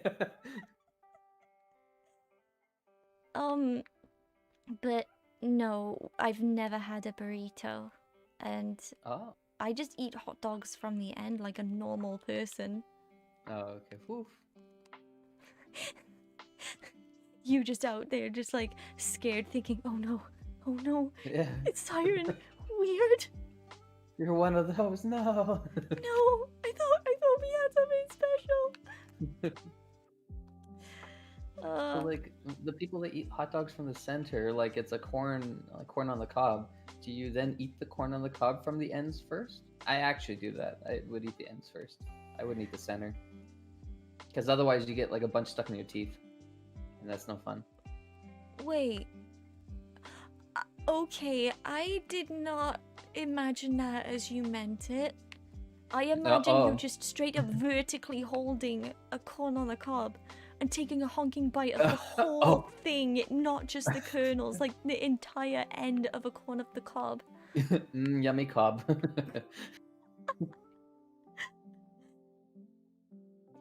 Queen in my chat, you're leaving Vian for me. Bye, Vian. Oh no. Oh, it's okay. I have to accept, otherwise it's off with my head. But also, hi, Queen. I hope that I don't know if you streamed today. I think you did. Maybe you didn't. I don't know, but I hope you had a good day, Your Majesty. Yeah, she's been streaming a lot recently. Mm-hmm. And hi, Splattertat. Hello, anybody that's come in that I haven't said hello to. I hope that I haven't had any raiders because I've been so tunnel vision. I am so sorry. I would be so embarrassed if I did. Have you noticed that whenever you can't give as much attention to chat, they seem to demand it more? No, I'm calling you guys at chat. they don't do Okay, that well, to me. Oh, I will personally call you all out. Whenever I'm like, all right, chit chat time, it's just me. What's up? They'll be like, nothing. What's up? I don't know.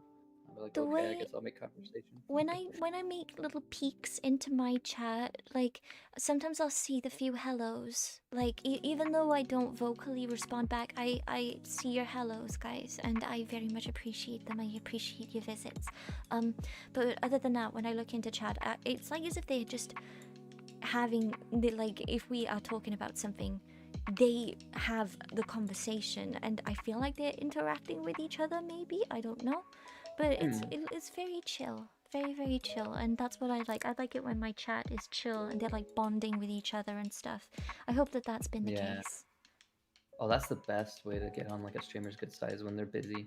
You like make friends with each other. And they're like, hey, what's up? Or answer questions, because streamer is busy or whatever. That's exactly it. But yeah, corn on the cob. You eating the end of it. Yeah, no, I won't. Although, one thing I will do is different food, chicken wings, when there's like a dip available or something that you're having with it. And I only got the bone left because I've eaten all the meat or whatever, but there's still sauce left and I want some more sauce. And then I'll end up just dipping the bone and then, like just enjoying the sauce, because I feel like dirty just like sticking my finger in and trying to eat it off that. BNB nibbling sourced bones. That's a way to word it. Yep. Accurate, Flushed unfortunately.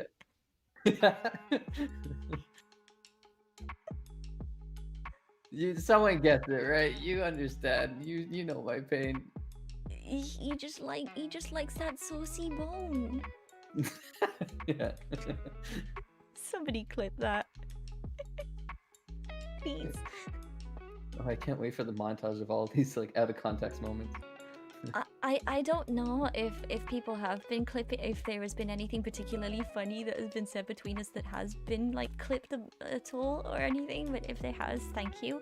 That's memories. I like having memories to look back at.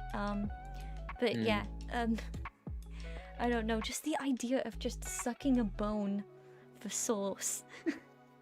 It's funny. Sometimes I'll use the cartilage or something on the bone, but then I don't really like cartilage, so I don't really.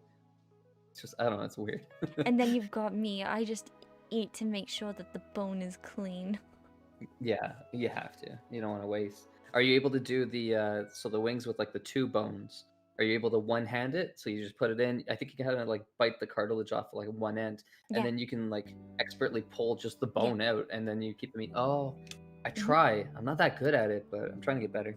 it depends on what end, because like one end you Hmm. can't really do it to, but if you do it to the other end, you basically you bite in, you take the knuckle off, you just put that down, Yeah. put it all the way in, you grip it with your teeth, pull out, and then it all should come out. Like just a nice good bone should just come out, and then you just got like nice chicken. But And how do you know yeah, which end you're supposed to bite from? Because I never know. I'm like, I think this is it. This guy looks smaller, maybe, or this one looks bigger, and it just, I never know which end is supposed to. Yeah, you just gotta bite. You you just just gotta gotta take a chance. take a chance 50 on 50. me. Sorry, old song. Yeah, they referenced the chicken wing in that song too. No, they didn't. No. No. But yeah, you just gotta if you bite on the end and pull it off. If it happens to be the right one, happy days. If not, then Sad whoops. days. Yeah, I was in a dark place. Guys, you see, I was in a dark place. I made a very bad decision. I made a mistake. I did not expect this. I have said sorry. This has been brought up so many times. I've said sorry for this. I'm gonna say sorry for the rest of my life. You need to do like a fake apology video, but then you gotta weave in your cover of the what's it called where you're swearing basically. So it's like, I'm so sorry, blah blah blah, and then you just drop f-bomb, or I can't remember exactly what you said in that, but it'd be funny to go back and forth between the two. The song is funny. It's just like I think it's just a real self-deprecating song of just losing motivation to sing, I think. Which Oh. honestly was me at a point last year.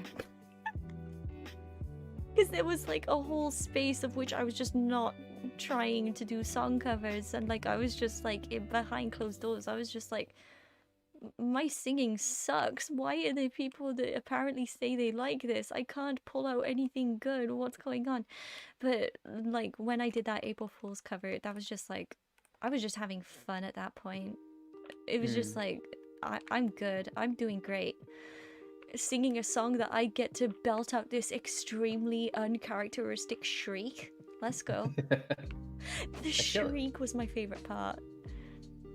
April Fool's Day has turned from pulling pranks on people to creators just having one day to do whatever the hell they want, and no one can stop them. They're like, oh, okay, that was kind of cringe, but it's April Fool's, so you know, whatever. Not saying that yours was cringe. Oh shoot. Just saying in general. Yeah, and the thing that I love about April Fool's is like everybody that has done an April Fool's joke has done something that is like, it's a them joke. Like, it's like, oh yeah, that's just the perfect kind of April Fool's joke that this creator would do. And I've seen it with so many people. Like, of course, I had the song cover that was basically me doing a whole 180, not being wholesome whatsoever, me swearing a storm, screaming, because obviously I'm quiet as heck and all that, and I never swear. And then you've got like obviously Failboat the entire day just posting pictures of boats and boats crashing and this, that, and the other. You did the whole like call out post regarding cancelling Bridget. Then there was he's not a creator but Aiden. Anybody that knows Aiden well knows that he loves bunnies and that he kind of bases like branding on bunnies, and he associates himself with bunnies. And he was like, he put out a tweet. He was like, you guys, you know what? I'm thinking of changing my animal branding. I don't really like bunnies. I want a different animal. And then just immediately after, he was like, you know what? Wait, no, I take it back. I don't like this joke. I love bunnies. Please. Aww. There's a bunny out there that's like hurt now. Like, no. How could you leave me, Aiden? He is the bunny. You are the bunny. Yeah. He is the bunny. Also, I was gonna type it in chat, but Chibia, thank you for becoming a member. I do see you and I appreciate you. Thank you. Welcome to the Stellar System. And welcome to the Polaris tier. I hope you enjoy emojis. Could my members actually, for both Tibia and Joel earlier, could you guys put siren hearts in chat if you have the emojis? Also, those that become members, I hope you enjoy the emojis I created. I made them myself. Like all your assets, actually. All the art is made by you. Yeah, it's all by me. And if it's not made by me, I make sure people know that it's not made by me, and I credit accordingly. Like, for example, I have this really adorable chibi artwork of my little avatar in Sky that was created by the ever so lovely, ever so talented, gentle ZZ Bomi on Twitter. Her artwork is just so cozy and gentle and sweet, and I want for her to get the support that she deserves, because like her artwork is an art style that it just feels like a soft cozy hug, and it's just so nice. And she literally just opened up like commissions, I think yesterday or the day before. She's just so good. I am so grateful for being able to commission her for that little Sky chibi that I have that is in the corner of my Sky streams. There's something about artists and their art, like where you see it and you're like, it's so natural for you to make that image out of the colors and lines and all that kind of stuff. How though? It's like magic. I don't get it. You've made comments about like the colors in my artwork a few times. I can remember the very first time you commented on my artwork, you was like, oh my god, these colors are so vibrant, how do you do it? Yeah, I do like the colors. I've been really into like pastel colors recently. Yes, let's go. Yeah. I'm leaning into the pastel kind of art. That makes me happy. I love pastel so much. Like, I know that Although I still like saturation, but yeah.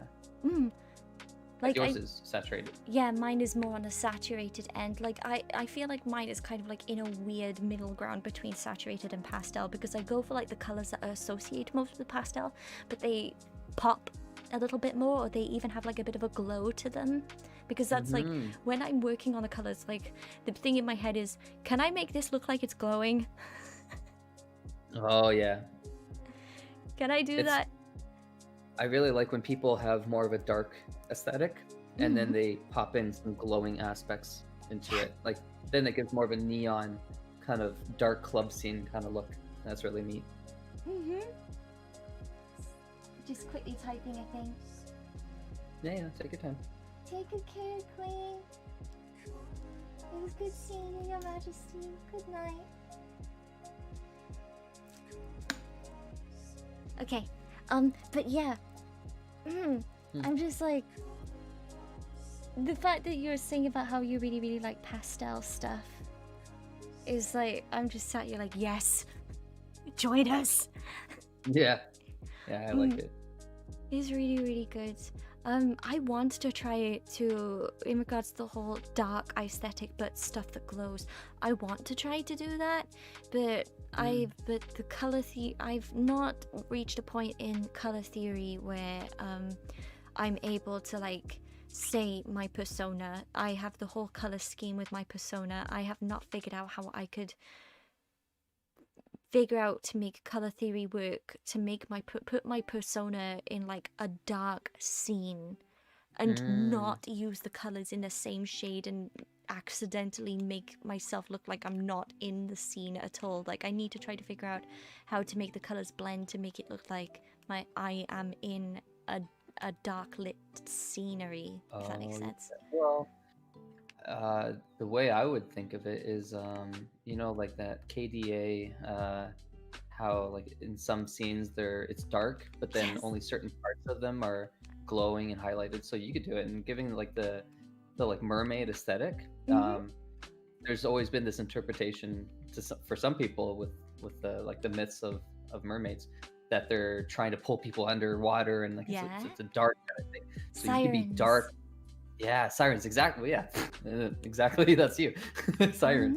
So it would be like maybe you drag someone underwater or something like that. So it's got like a bit of a blue kind of glow, and it's dark because, you know, it gets dark when the light can't travel that far down. But then you'll have certain things that are popping your eyes or whatever that, you know, glows, and they've always been there, but they only show underwater in that dark kind of environment.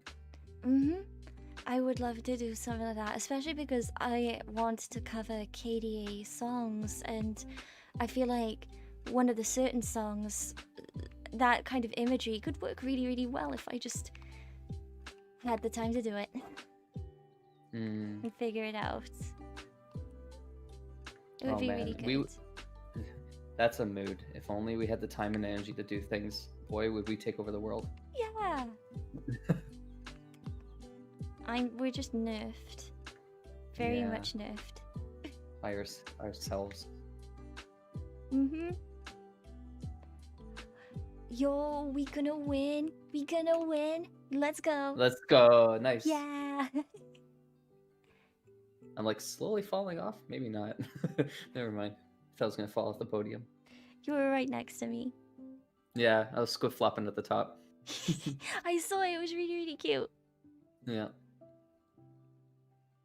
Yeah, that was clean. Very nice match. We carry. Look at 6 and 4. The 3s. You're welcome, Mount Fuji. If only I got 9 kills. Well, collectively, we got more than that. We got 10. I was trying to make why a joke. 9? Oh, 69, of course. I'm like, what? And I have like such a real answer, like, well, collectively, 6 and 4 make 10. So therefore, Siren, we as a team got at least 9. You're like, sure, yeah, thanks. That's a running thing with us. You're trying to make a joke, or I'm trying to make a joke, and then the other person comes in trying to be reassuring and supportive, and it's like, like we just start giggling and laughing, like, hee hee. I was trying to make a joke, but nice comment. I love it. It's like the other day when you wrote a tweet and then you said I made you laugh because the way I worded my tweet apparently sounded perfectly in line with what you was trying to say in the joke, and it apparently looked like I was in on the joke, but I was actually trying to be supportive of you. Because it seems like something that you would have done, I guess. I don't know, based on your sense of humor. Yeah. And also because of my social cues. I have them too. I have social cues as well. I understand. Where like, you don't want to say the wrong thing to the wrong person, all that kind of stuff. But it's good when you know that you have the comfort to just talk and the person is just like, either they get it right away or they are willing to ask clarification on things, because that's something that is important. Like, if you don't understand something that somebody is saying, get that clarification, because then you're saving yourself a whole lot of mental roundabouts, really. True. Me and my interest in a little bit of chaos in life, I always, even in situations where I understand what someone's saying and like what angle they're going and what their point is, I'll intentionally say like the opposite thing or whatever for comedic value, I guess, or just because I find it entertaining to be like the opposite. But sometimes I restrain myself from doing that too much, because I think sometimes people don't like that. They're not looking for that chaos or that like disjointed opinions, and they're like, no, Vian, I'm trying to communicate with you right now and you're not getting it. And I'll be like, okay, I get it, I understand. I'm trying to go meta here and like go beyond that. Well, if it is of any reassurance, anytime when you do that, I think it's funny, because I know that there have been times where you have been making little fun jokes in regards to things that I've been saying, and it has definitely made me smile or made me laugh. And just, if anything, like this whole like chaos thing, it breaks the monotony that I kind of deal with in day to day, and I'm just like, I appreciate you for breaking that monotony and keep breaking it, question mark. Sure. No. I guess keep fixing it then. I can't break it if it's not fixed. And sometimes something doesn't need fixing if it isn't broken to begin with. True. Oh yeah, most definitely.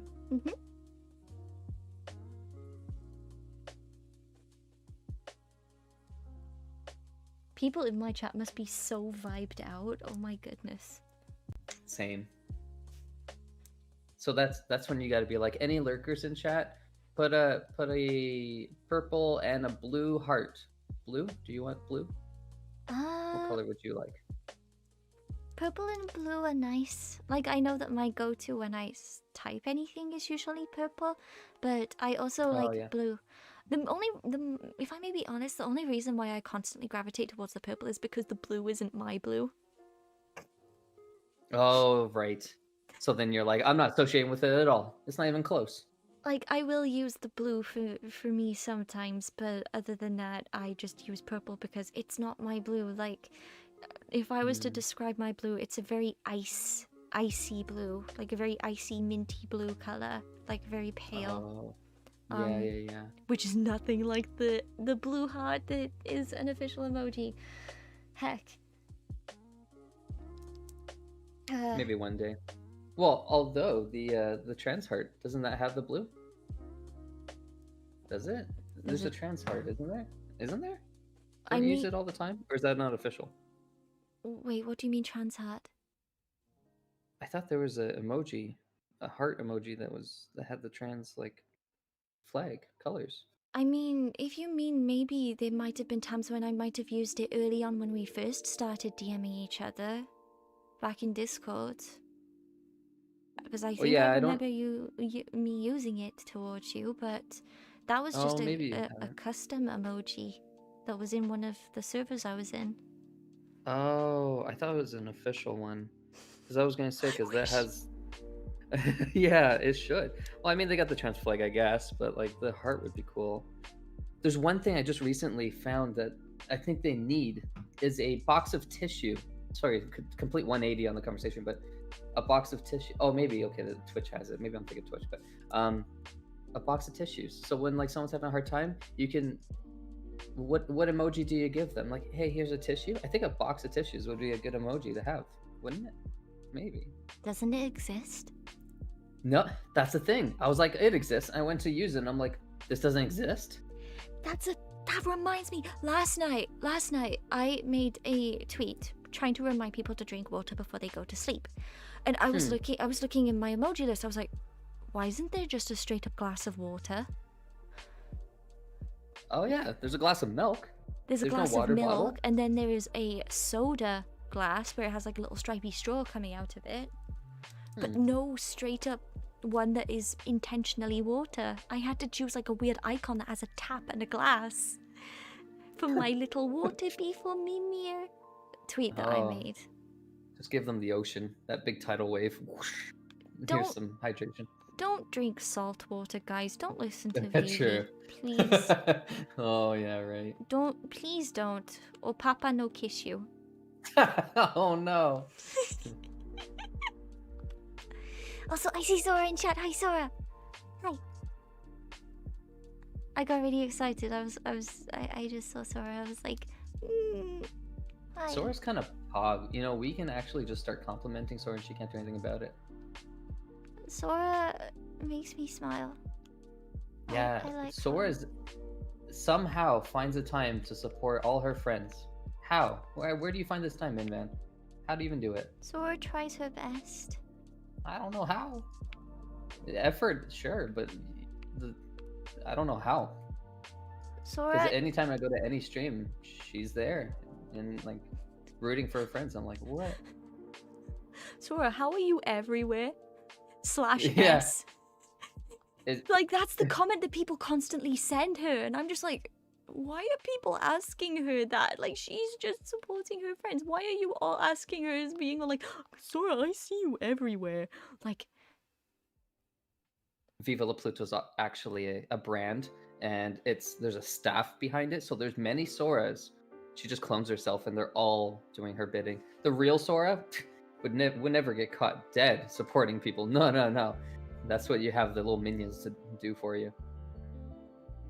I'm just imagining just a conglomerate of Soras. I'm imagining it. Conglomerate makes it sound like it's a good thing. More than one Sora might be a lot. Imagine them all. Wait, isn't that the word for it? Like a massive company? Isn't it called a conglomerate? Or am I thinking of a is it? Maybe. Like it's that kind of nature. Isn't that what a word means? Yeah, no, I think you're right. I'm just illiterate, but because the word glamour is in it, it makes it like glamorize like it's a good thing. But yeah, the truth of the matter is, people asking Sora, how come I see you everywhere? You're literally everywhere. She is an omnipresent being. She transcends the need to be just in one place and only being able to be in one place. She's omnipresent. She sees all. Like another dimension. Sora has a third eye. Mm-hmm. Mm. People in my chat are saying Sora Plog. That makes me so happy. Sora's the only one that knows that the universe isn't this like mystical thing. All it is just a yarn ball for a cat. There's like one big cat out there playing with a yarn ball, and the yarn ball is the universe, and we're all that yarn ball. That explains the earthquakes. Darn it. Yeah, sometimes the cat unravels it, and then it's a mess. And other times, the cat's sleepy, and then it's kind of chill. Sleepy kitty, sleepy go meow meow. Mm-hmm. I don't know why I said that. I've heard cats say meow meow. Yep, that's a thing they do. I can remember once a time I somehow managed to do a good impression of a cat's trill on a voice call. Like that little... watch me try to do it now and it's just a really bad impression. It's something like... Wait, I'm too scared to do it now. I don't want to mess up. Oh, no, you have to do it now. The pressure's on. Everyone's listening. Me too. I can't do it. I have to do something with my throat to make it come out. It's just not happening. But that sounds like a dog. Dogs do that, don't they? No, it's like a little like vibrating sounding like a... I can't do it. I thought you were going like purring, but it's not purring at all. No. It's like a... Well, like obviously this isn't the exact sound, but it's something like a... Oh. Like that isn't the impression. Yeah. I do it differently, but something like that. That's not my impression, by the way. That's just me trying to do a makeshift because the thing that I usually do to make the sound isn't working. No, that sounded more accurate though. So it's like the sound that a cat usually does to like let you know if its presence is there. It just like, I don't know, like the first thing it says usually. Sora understands me. That's all I need. Tobias did too. Yay! PRRBT. Perbt is how I would try to say that. Oh, I call it a merp. Like a MRRP. Oh, merp. Like a little or something. That was terrible. I thought you were trying to purr and you were just calling it something else. I'm like, oh god, I can't even attempt. Aiden in my chat is like, cat activation noise. Yes, it is the cat activation noise. What is it with cats when we hold the back of their neck, they just turn into inanimate objects? Why is that a thing? I think it's just a thing that because obviously as kittens, when their mama is gently carrying them from the little extra fold of skin that's on the neck, I think it's probably just a natural reaction from that, I believe.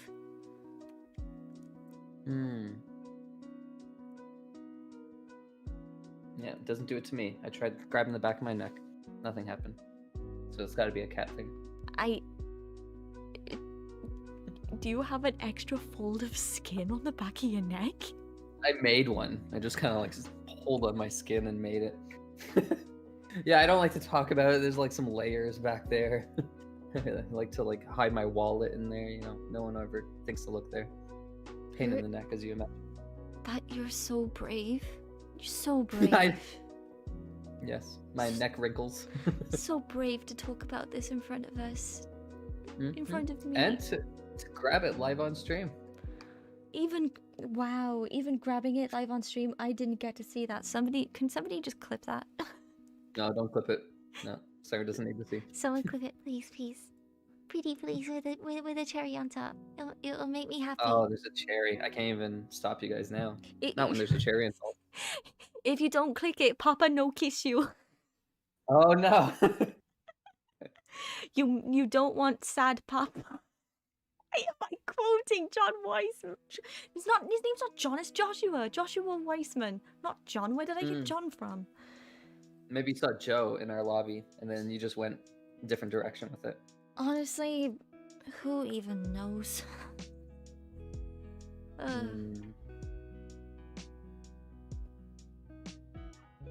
I need to drink this hot chocolate. It's right here, and I'm not. It won't be hot. It. Yeah, it's not. It's gonna be cold. It's room temperature. It's just chocolate now. Well, chocolate's good. but not what you were looking for. You want Shoot, hold on. hot ruby chocolate. Oh, The lid on the top of it wasn't on properly, and now a load of it kind of just dropped on me. oh no. Like, Okay, well, you recovered. like the side of the lid kind of just like popped up, and it was just like peekaboo. So now I'm just trying to fix it. Great. Oh no.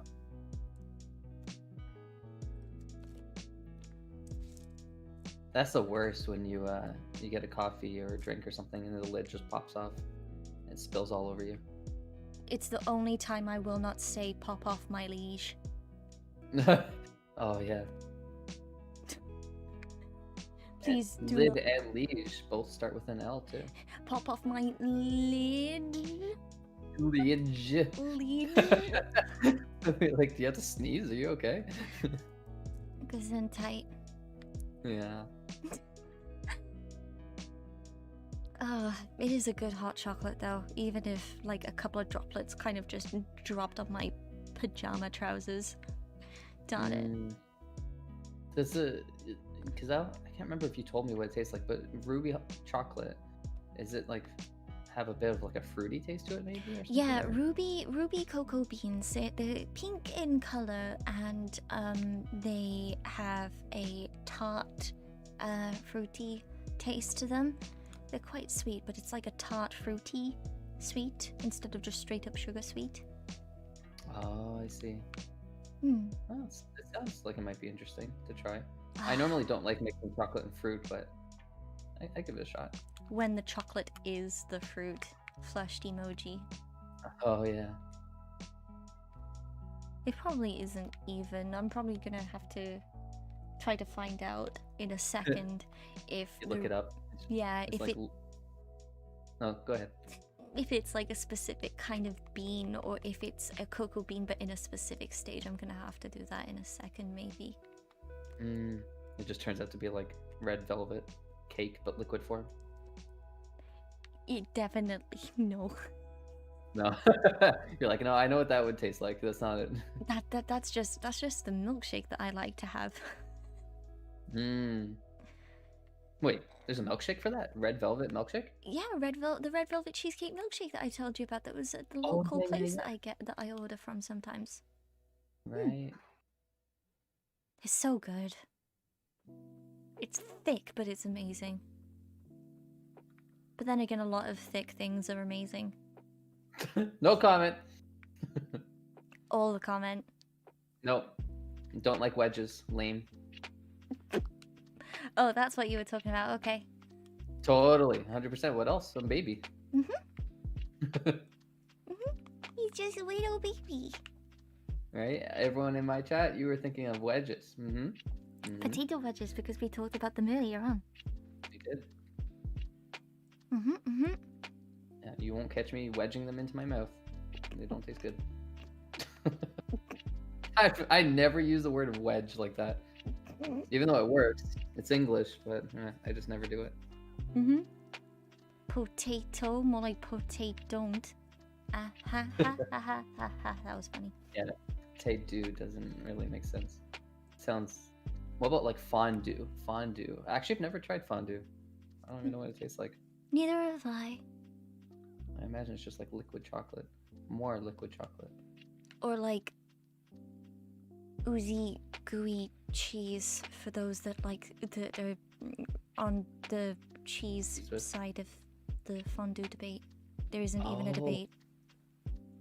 There's cheese and there's chocolate. Wait, does fondue have chocolate or am I just making that up? I mean, you can have like a chocolate fountain. Probably a chocolate fondue? Yeah, chocolate fondue, that is an existing thing. Now that I'm saying it, it sounds like an existing thing that I've probably heard of in the past. But there's also cheese fondue for like cheese foods that you have with cheese. Yeah. I Why not both? literally just had shifty eyes as I said that because I was trying to formulate words. Oh no. I like my chocolate with my cheese. That tastes so gross. Or that sounds so gross, I mean. That's yet again, that's probably like one of those things that is like scientifically these two flavors go together. They may seem weird, but due to science reasons, they actually go very well due to certain chemicals that are in these two flavors. Yada yada yada. It sounds like one of those things again. And health benefits. Mm-hmm. You suddenly grow a tail. You become a god. It's great. Yo, I want to eat food that will turn me into. Wait, no, I don't. I don't want god responsibilities. Never mind. Oh, true. I would leave everyone's prayers unread. I'm so sorry. Great to voicemail. Man, please. I can't pay my rent this month. Should have begged for budget instead of Bridget. What can I say? Oh no. I'd be a terrible, omnipotent person. I need to. Hold on. Can I get my phone to tell me? Hold on. Wait, no. I've got stream audio on my phone. No. Shh. Uh oh. Okay. Can I get this to work? Do I even have the voice command on? I don't know if I turned on the voice command. Did I? Okay. Let's try. Hi, Bixby. Okay, there we go. What is ruby cocoa beans? No, that's not. It had a word in it that I absolutely did not say. Okay. Uh-huh. Like what is ruby cocoa beans? Okay. Ruby cocoa beans are made from the same regular cocoa beans. Cocoa beans grow in a purple pod, and when unprocessed, they have a purple tint. The purple color is usually lost after fermenting, so a change in this process could retain the purple color that becomes pink once mixed into the final ruby chocolate. So it's basically cocoa beans that have been fermented in a specific way. It's so interesting how much we can do with cocoa beans and like just food in general. It must have been so much fun back then, like way back, like hundreds of years ago or whatever, when they first like, oh, this is a coffee bean. What do I do with this? Do I just eat it? Ew, that was kind of gross. Let's see what else I can do though. I want to know how somebody managed to find out that cow's milk was drinkable. Yeah, somebody was like, kind of want to put my mouth on that, or no, I'll just squeeze it. Oh, liquid came out. Oh, what if I drink it? That tasted kind of good. I'm also sick, so I guess I should like clean it or something. Ugh. The idea is just not fun. Question is, like, they drank the milk, but did they try drinking or eating anything else that the cow made? And they're like, nope, that didn't work. Back to the drawing board. I want to... Okay, an extension on that. Butter churning. Because the old process of butter churning took forever. I want to know how, like, the first ever time butter somehow managed to get churned. And if it took forever getting to that stage. How do you even churn butter? I don't know how to do it. Do you just like, or how was the old way of doing it? Like the old way of doing it was like with an actual butter churn. Like you would have the milk, and I think you would have like something as another sort of like ingredient in there too, or something, I don't know, but something to sort of help the churning process happen.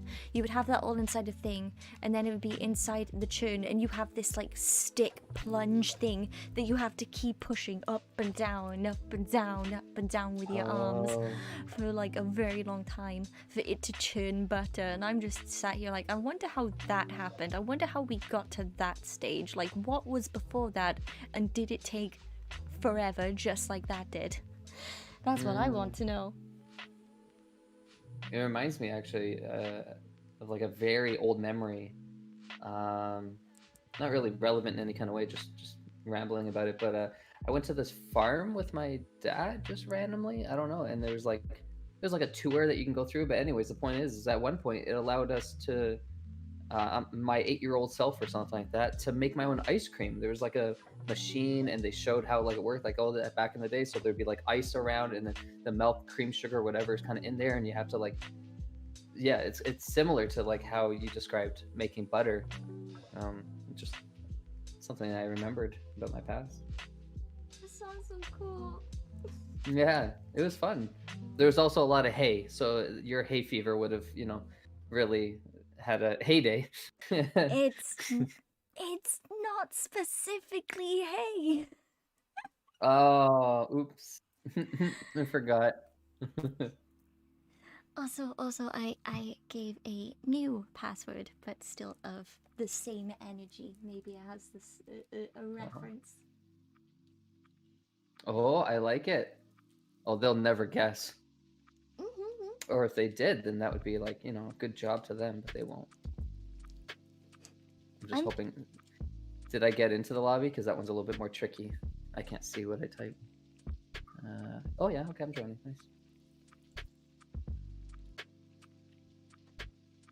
Nice. Yay. I'm Yay! almost at 69 prestige. Not almost, but I just need like 9 more levels. Oh, I thought I'm gonna be real with you for a second. I thought that it was going to be like one away. I was like, oh, do you want to go until you get prestige 69? But if it's Oh, like 9 levels away, maybe not. no, it'd be too much. We have raiders. Oh, Raiders in my who? chat. Hello, hello. It's Mr. Undead, the spokesperson for Tony Kensa, coming into the chat with some undead friends. Hello, hello. Oh, How was your stream? Thank you so much for good. picking me as your raid target. Undead sponsors Tony Ken's. I didn't know that. He is the CEO of Tony Kensa. I think that's what he Really? told me.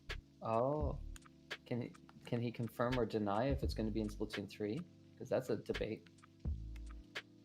I would love to hear that because I do thoroughly enjoy Tony Kensa fashion. I feel like it's very sleek and I like the monochrome and it looks really good.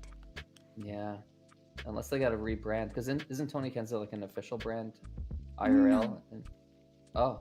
Oh, so they just made it. Oh yeah, they should keep it. They've just basically made it. Well, from what I've read, like on the Splatoon Wikia, it's basically they've made up this law that because sometimes obviously with some stuff they have like a little bit of world building in Splatoon, like with the different bands and stuff. Apparently, there's like a fashion designer in the Splatoon world that kind of has a name that brand name Tony Gensa is based off of, and yeah, that's their brand. That's basically as much information that the Wikia says about it. Oh, that sounds cool. I think it's really, really cool. I like it when Splatoon does like all this world building. Like, they didn't have to, but they still did. They made like these fictional bands for different music genres that are present in the game's video soundtrack, and I'm just sat here, I'm just looking at them and seeing all these amazing designs for each of the band members from different bands. I'm just like, I love it. It's so nice. Just to think right now that the team today is working on Splatoon 3. Yes. Like of any day. Like I'm sure they're hard at work. Someone's making some music, someone's making some like art, someone's working on the lore, someone's improving the game mechanics, maybe I don't know, anything. It's so crazy. Working hard while we're just like chilling, enjoying the previous game. Just waiting patiently. Yeah. Undead has reported back to us.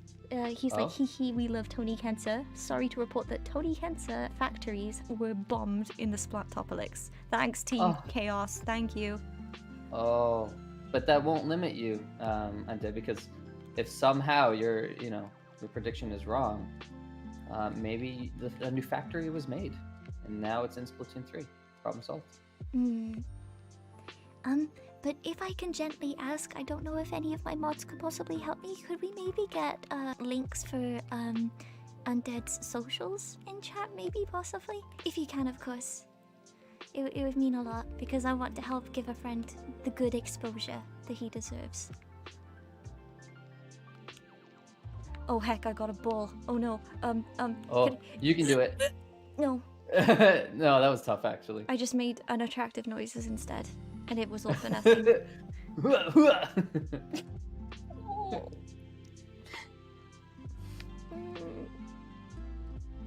I'm just so giddy and happy just thinking about games that are coming up and games that we have at the moment to keep ourselves tied over and just... I'm excited for tomorrow. I'm excited for Bro. Splatoon next year. They're making Breath of the Wild 2 right now as we speak. They're making that as we speak, yes. That's mind-blowing. Breath of the Wild 2 is currently being made as we speak. Splatoon 3 is currently being made as we speak. Sky Children of the Light is being prepared for the Nintendo Switch as we speak. Whoa. Or they're just done and they're just waiting. They're like, what? Yeah, they basically We gotta wait for the probably just press wait. release. Yeah. If anything, right now, in regards to if we're talking about Sky specifically, depending on if they just drop it tomorrow, who knows? I feel like tomorrow would be the most perfect time for it. There's so many circumstances that point towards the idea that it will be tomorrow. But if that is the case, they're probably just focusing on trying to sort out the charity event that I vaguely mentioned in DMs that is coming at the end of this month. They're probably working on that, if anything. I'm so excited for it.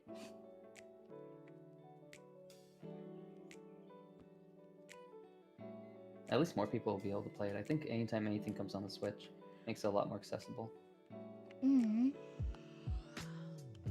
Yeah.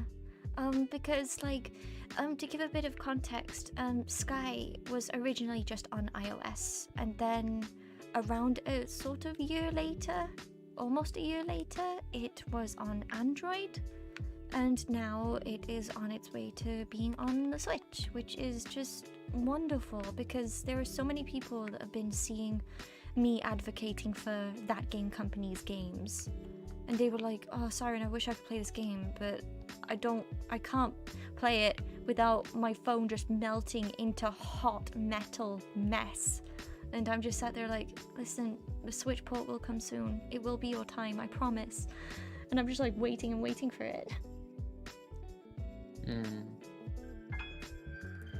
Oh my gosh, Undead, thank you so much for the $420 US. Gotta go to eat. Enjoy your chill stream, Siren and Vian. Thank you so much. You did not have to do that. What?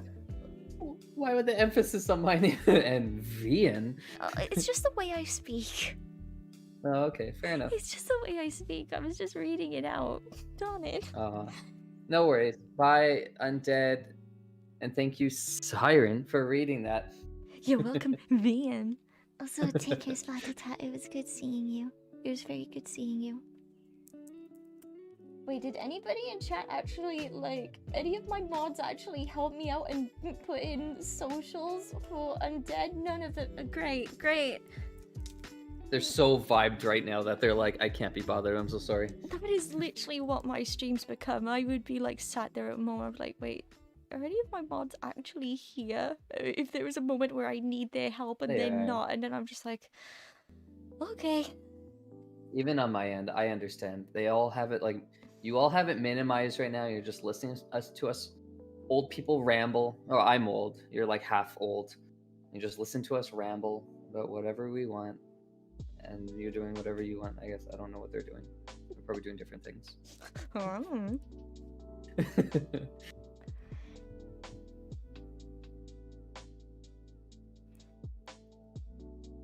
It's a lo-fi, I think. Undead Isn't Dead is Twitch and Twitter of Undead. But basically that is the @ Undead Isn't Dead. Okay.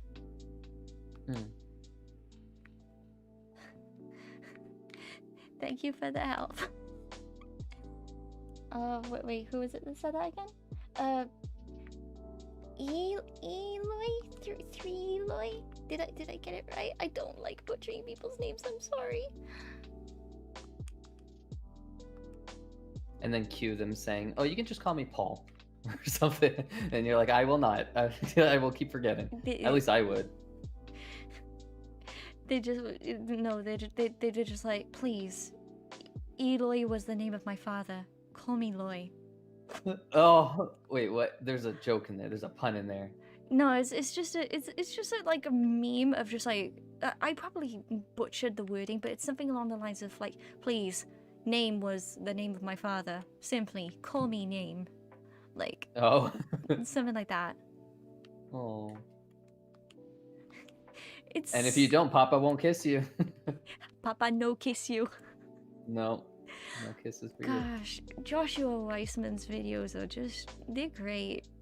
Even if like a person isn't really all that into trying to cook, it's the vibe. It's the energy and the vibe.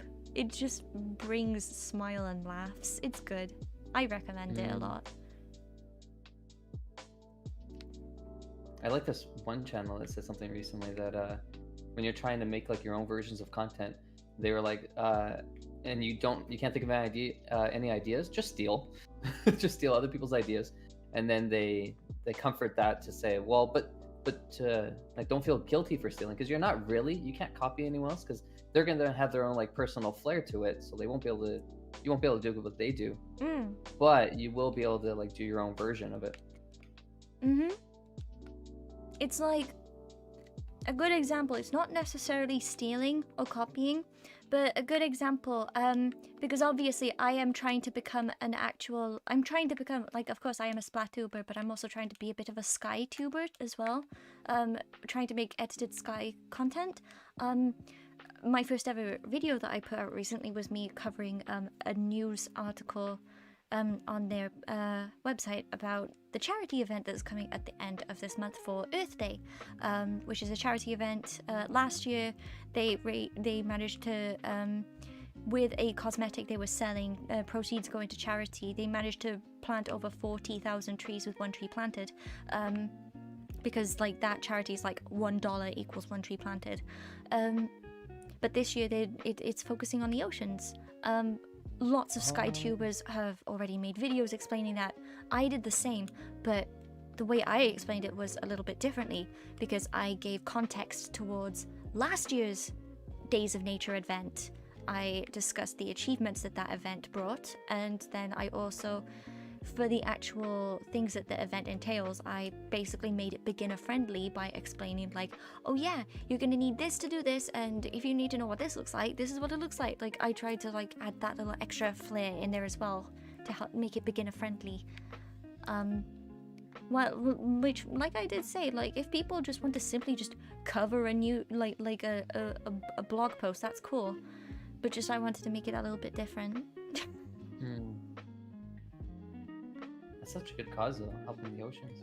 Yes, like the video that I put out explains it like a lot more because of course it goes into the Great Pacific Garbage Patch, which is like this massive patch in the ocean that is literally just plastics that have basically, because of the water's vortex, it made them all gather in one place, and it's very, very harmful and it's quite scary. It should feel like a very scary thing to think about, because like when nice Very nice.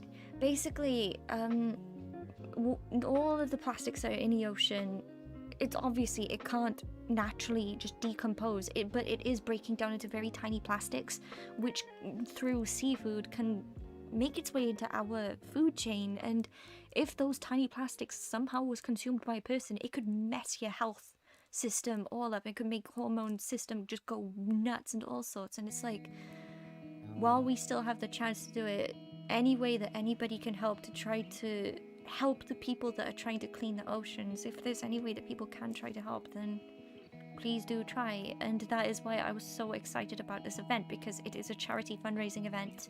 People can get really cool cosmetics in the game for themselves and participate in activities, but at the same time, it's for a cause that is really important, like incredibly important. Like I'm trying to hold back my passion right now because it's the ocean, but yeah, it's such an important thing, and I'm just who really doesn't excited. like nice beaches and and fish? I mean, I like seafood myself.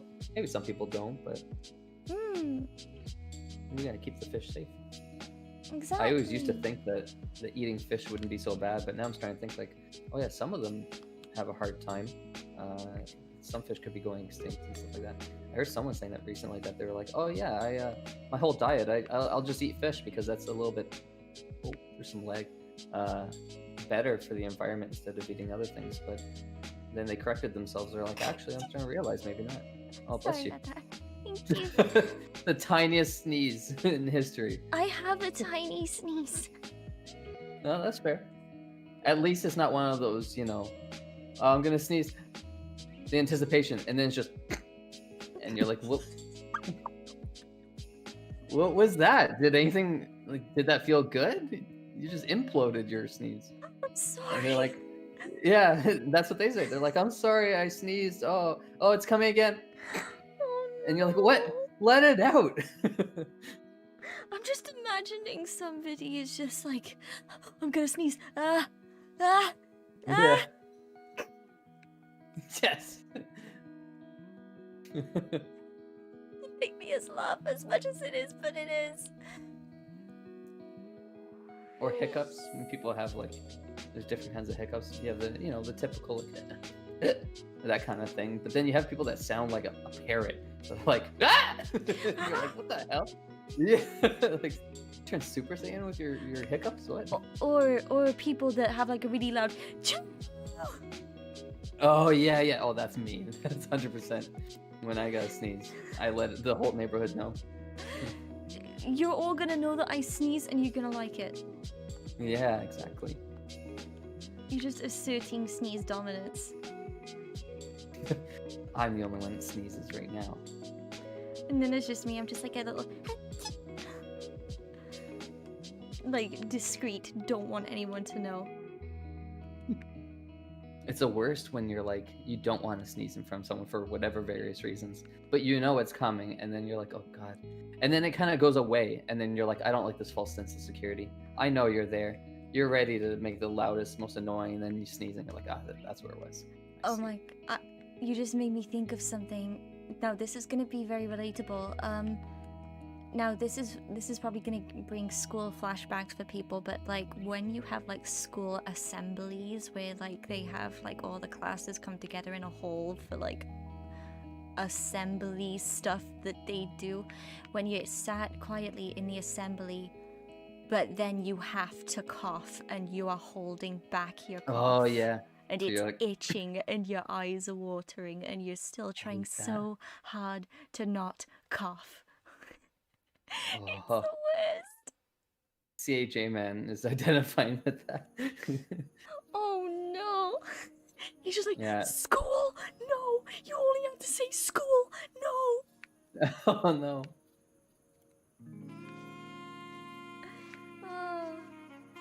Oh, we broke the barrier, yay.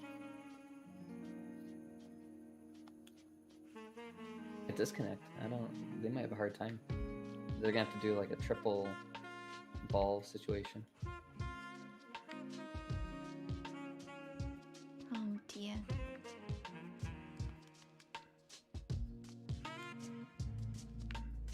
Well, $20 a year. Maybe they shouldn't have gotten dollared. Oh, like dollars? Is that a thing? That's what I like to say when somebody gets disconnected. I'm like, oh no, they got dollared. Whoopsie. Oh. Oh. Somebody in your chat to Vian said dad sneezes are the worst. What classifies as a dad sneeze? You like say a pun as you like sneeze? Just be like, hi sneeze, I'm dad. But hold on though, my dad does have annoying sneezes. Like, is that a thing? Do dads have bad sneezes? I don't know. Wow, you're just straight up calling your dad on the spot. He does though. He like sprays. His sneezes are like, and I'm like, can you not? News, not the weather. Say it. Don't spray it, please. My dad is the kind that has like, you know, when some people have like a really powerful, loud build-up with like, ah! He's like that. He's like that. Yeah. It's kind of setting the scene for it. Like, everyone be quiet. You must hear the decibels that my sneeze will reach. Oh no. Your dad sneezes loud. Oh, I see faces. My dad doesn't really sneeze loud. It's just, and he won't stop. And poor guy, he's waiting for it to end, but it doesn't. He's just, and I'm like, are you done? I'll say bless you after you've like completed your set. And he's like, and I'm like, okay, no, not even close. That makes me think of the cat that just sneezes and sneezes. Oh, now I'm thinking of the panda that sneezes and scares its like little baby. Like, have you seen that video of like the cat? It's like it's raising its paw and it's doing like this little, like its paw is just like bobbing up and down. It's just like, "Achoo, achoo, achoo, achoo, achoo." Have you seen it? I don't think so, but it sounds like something I would have seen paired up with like that explosion meme, where it'd be like, "That's." Oh no! I love it when people just randomly throw explosions and things. Yeah, as a meme, not in real life. Yeah, true, true. Oh boy, Clarify that for sure. that's a really nice muffin that you got there. Wouldn't it be a shame if there was an explosion inside the muffin? Oh, now you're just making me think of a funny video that just made me laugh, like unreasonably loud. Like there was a time where I saw a video and it just had me laughing for like a full 10 minutes. It's I don't think it's by the same guy that did number 15 Burger King foot lettuce. I think it was by somebody that was trying to do an impression of him. But they basically, it's like a photo of a muffin, and the way the muffin baked, it kind of like slobs to the side, but it is shaped like a hamster. And basically the narration is like, that muffin is looking awfully like a hamster. Someone baked a hamster into my muffin. I saw that. I was like, you can imagine, I shouldn't be laughing for as long as I did, but I did. It was a good video. I should send it at some point if I can. Yeah, It I was don't know. silly. I've seen it. I know the number 9 guy, of course, but I've never seen that one. Ugh, it was just it's too good. It's like, it's silly, and you feel like you shouldn't laugh at it, but you do. It's like the gum gum thing all over again. Oh, I don't know much about Gum Gum. I just know that you or someone was referencing it.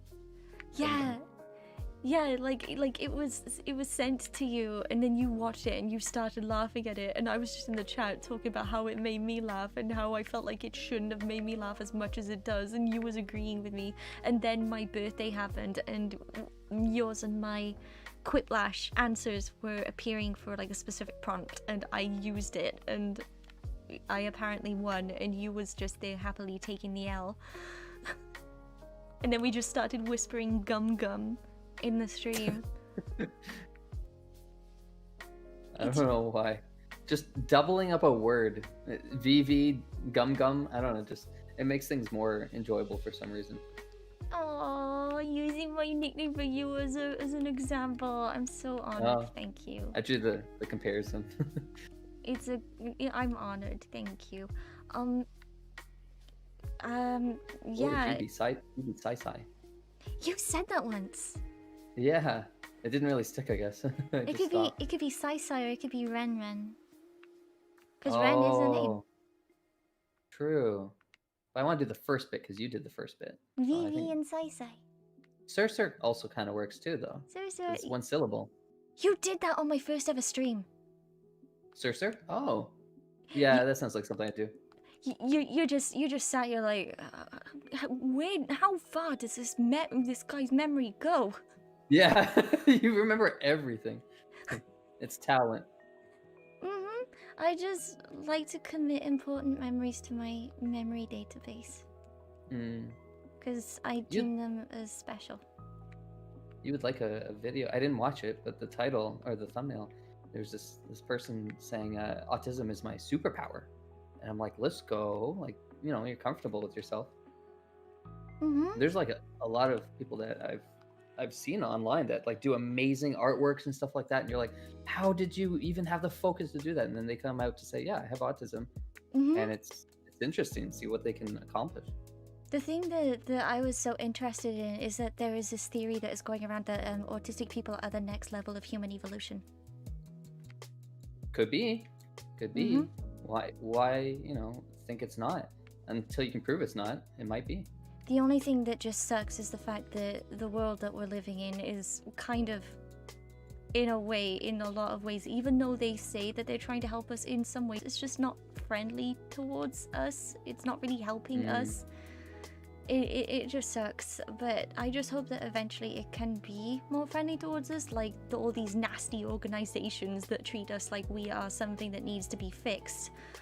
Once they just go shoo, they just go by.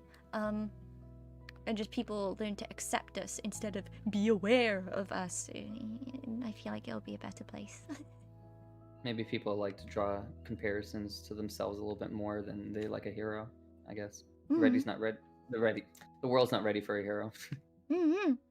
And there was my personal favorite is the fact that there is a published book that compares cats to autistic people, because cats have Oh. certain behaviors about them that is actually quite alike to behaviors that autistic people have. Oh. Like So autistic people are either superheroes or cats. Or super cats, maybe. I'm happy with being compared to a cat. I mean, I'm very quiet. I keep to myself. I express my appreciation towards people in ways that might be misinterpreted, in ways that were unintentional. Sometimes there could be sensory stuff that can build up and be too much for me, much like with cats. And sometimes it might get to a point where I just have an outburst, much like how cats will gently bat the person with their paw when they're like, enough, please, leave me be. I'm okay with the comparison. Yeah, sure. A lot of people like cats too. I wonder what a dog person would be like then. I don't know. That's the other side. That's people without autism. They're dog people. Yeah, I don't know. Kind of. Yeah, because dogs like have a lot of attention on multiple things. Kind of makes sense. Maybe. I don't know. I have no idea. I just look towards chat and I'm just like, people are feeling stressed. I'm so sorry. Oh no. Somebody in my chat, I hope that if you are feeling stressed, I don't know if stream is helping you. I hope that it can at least help a tiny bit, but do what you need to help yourself out. Please surround yourself in healing things. And take There's your that time. Pisces compassion coming in. Like literally, regardless of a situation, literally the only thing that can be asked of you is that you take your time. That's all that can be asked of you. Bad times are just good times that are bad? Yes! The quote that you use? Yes! Yeah. I'm learning. Katrina from Animal Crossing, she says, bad times are just times that are bad. And that is something that I've stood by for a long time, because it says it all. Like, yeah, there are times that are going to be bad. Just, there will be good times to come. Just take your time. Things will be okay. Things just happen, and they're going to happen. They can't be changed. Just take your time. Just think of 2 good things that happened today to counteract that one bad thing. Yeah, you remember that too. I can kind of like hear Sora in the background being like, stinky urchin stealing people's lines, I see. I'm very touched that you remember these silly little things that are like important to me. It's very, very kind. Thank you. So sweet. Do you remember my one? What's my saying that I always use? There might be a lot, but are you able to identify which one I'm referencing? Just put you on the spot right now. I can give you like the first word to it. Everyone. Everybody clap your hands. That's it. No. Yeah, one hop this time. You got it.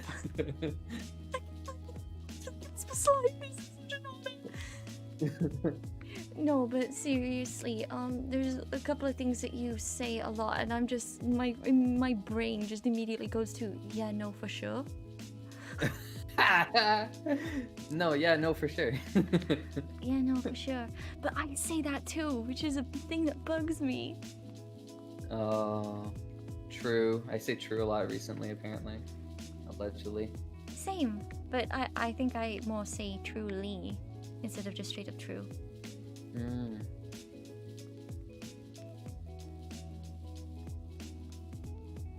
Gosh. Yeah, mine is everybody's trying to life.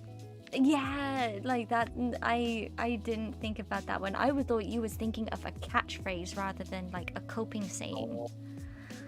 Otherwise, Go go ahead. Yeah, yeah. I was gonna say, like, if you was gonna say what is my coping saying, then I would have immediately went towards that because my brain was like, what does he say in his streams?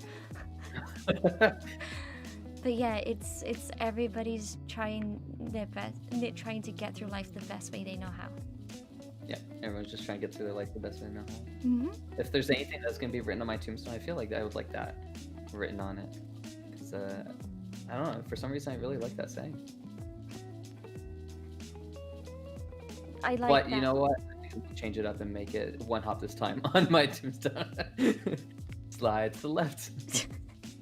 So I do have a saying on my Twitter that is a quote from an anime movie that I am obsessed with, that I love to pieces. It's an incredibly good movie. The quote goes along the lines of something like, even... Oh, how does it go again? It's a specific word I'm forgetting, but it's something along the lines of like, even if, hold on, let me look at my Twitter description again. There's a certain word that I'm forgetting that is in there. There we go. Even if the ideals that you look up to come crashing to the ground, your hope will never be broken. Oh, so then it's just like the hope is the most important thing. Yeah. Yeah. It's quite a comforting quote to me. It's from a movie called Promare. Sometimes, like, anybody that follows me, you might see that I just randomly retweet like pictures of like these two guys, one with really spiky blue hair and the other that has like sort of like greenish blonde hair and is in this like black suit. Sonic. Not Sonic. No. Spiky blue hair. But yeah, he's like this one dude that's like a firefighter guy in this with this spiky blue hair. That they are the protagonists of that movie. It's basically, to give you a tiny synopsis on what Promare is about. It's a version of the world where there are these humans that are kind of like mutated, you could say. They've got like a mutation about them, which means that they can bend fire. They have pyrokinesis powers, basically. They are referred to as burnish. And basically, it's about how one firefighter who is obsessed with saving everybody and being a good firefighter, he learns about the burnish and how the burnish are actually oppressed and stuff like that. And it's an incredible movie, and I really identify with the leader of the burnish, Leo Fotia. He's my favorite character. I really identify strongly with him because like he's like one of those don't judge a book by its cover kind of characters, and it's a good movie. Great animation, incredible music. The colors are gorgeous. It's just a good movie. It's by Studio Trigger, who animated Kiznaiva, one of my favorite animes. Also animated Kill la Kill. I think they have involvement in Gurren Lagann, which is another old favorite of mine.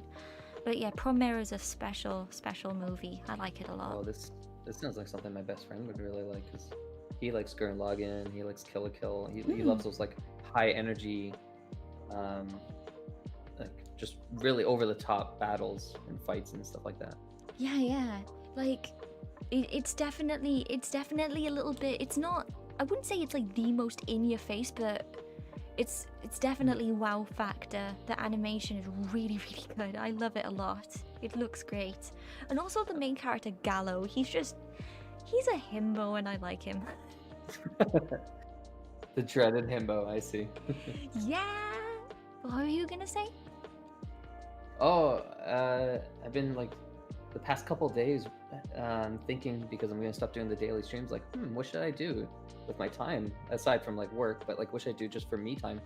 And I've been thinking of maybe trying to get back into anime a little bit, but I don't know where to start. It's just so overwhelming because there's so much.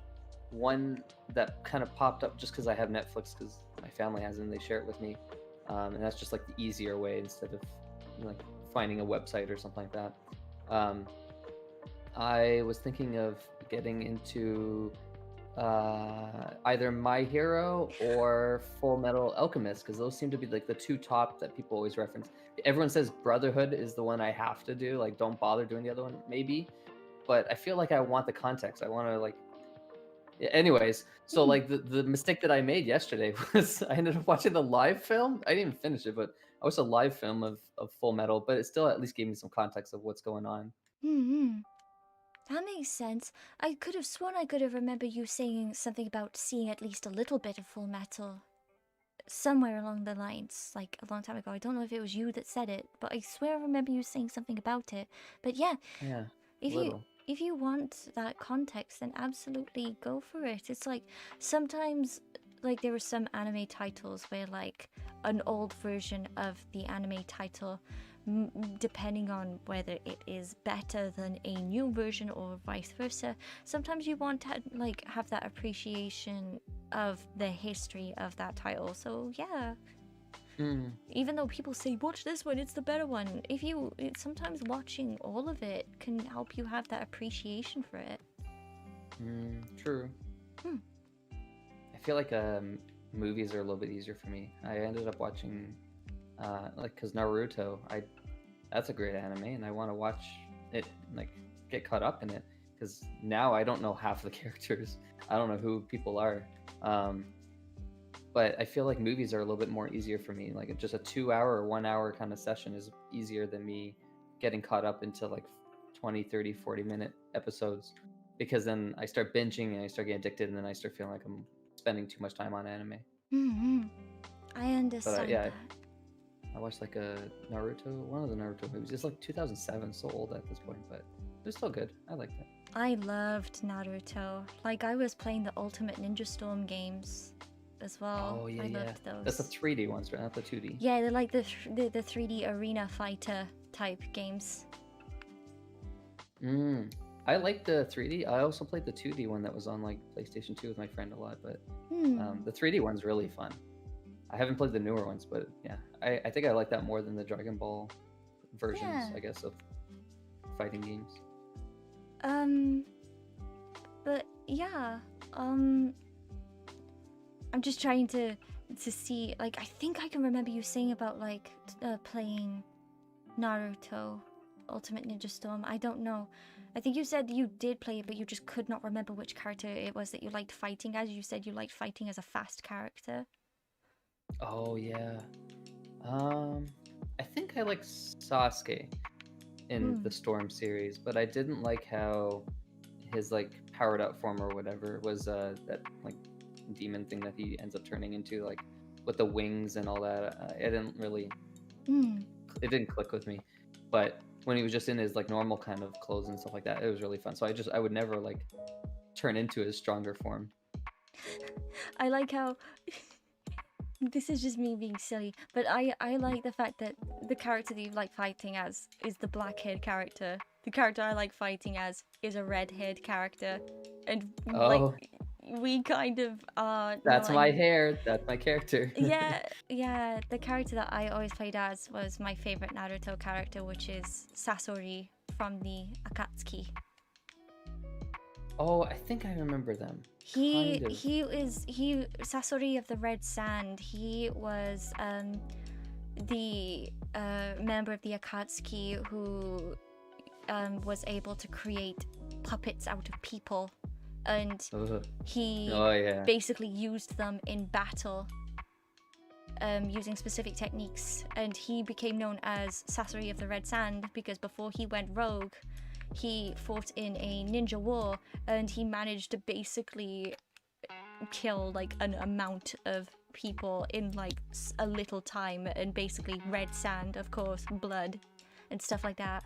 He became known as Sasori of the Red Sand, and he was just my favorite character. He had such a tragic backstory, and he was, and I'm gonna say this, Sakura, she's great, I get it, she deserves so much better. The way she was written in Naruto could have been so much better, she deserves so much more, but she had mad plot armor when she fought Sasori, and he could have taken her out if she didn't somehow miraculously find out an antidote for his poison so quick. It just felt so unrealistic. That's plot armor, and I hate it. Sasori deserved more screen time. I'm getting passionate now, I'm sorry.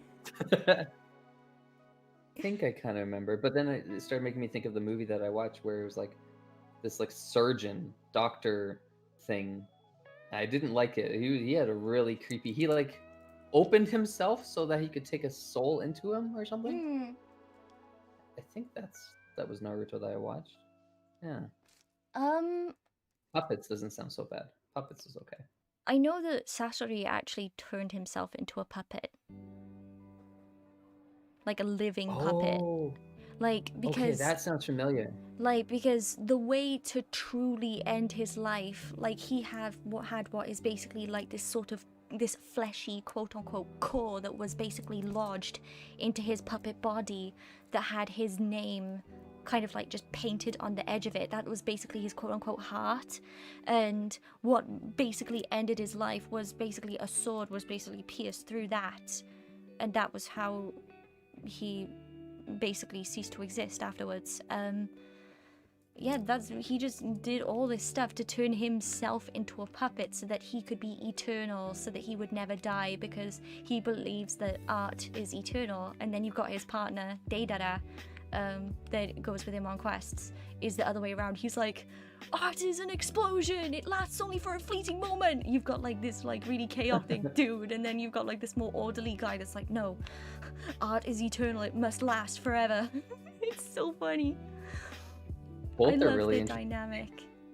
It could, yeah, art could be explosive and quick and also eternal.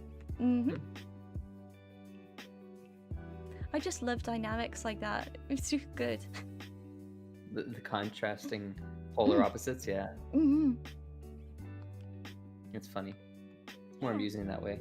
When you have two people agreeing, then if they agree on everything, what do you talk about? Yeah, you need difference. It's like what they say, variety is the spice of life. Sure. If everybody's the same, then it's boring. Little Waffle, what are you doing? Are you okay? Oh, I think it's stream snipe, maybe. Little Waffle, do you wanna come play clam? You kind of just sat on the floor there. You're just staring at your feet. Just staring at your feet. Little feet for little waffle. There we go. There we go. Little Waffle is now little swimming with a little ball. Yeah, we'll call it that.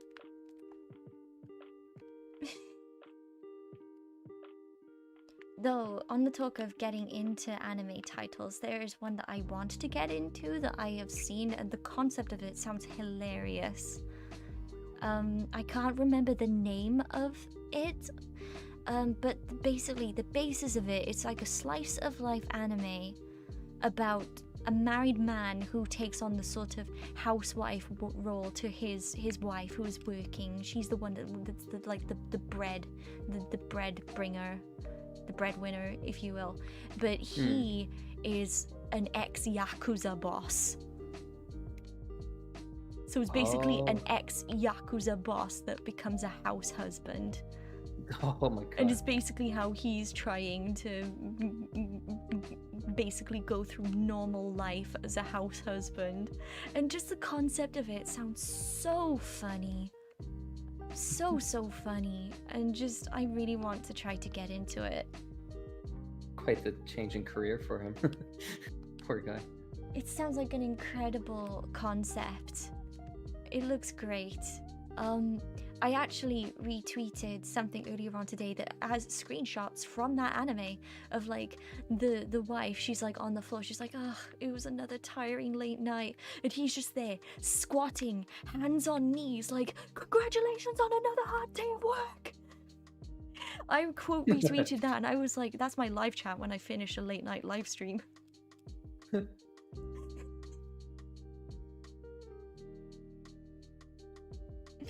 Oh no, Tobias in your chat is saying that you should play the Yakuza game. It does look good. It does. Yakuza games do look fun. I have a friend that likes it, and said friend, they also actually cosplayed one of the characters from Yakuza. Oh, cool. I don't know the character's name though. Isn't it normally on PlayStation, Xbox though? Or is it on PC as well? Because then I could play it, but if it's on the other consoles, I won't be able to.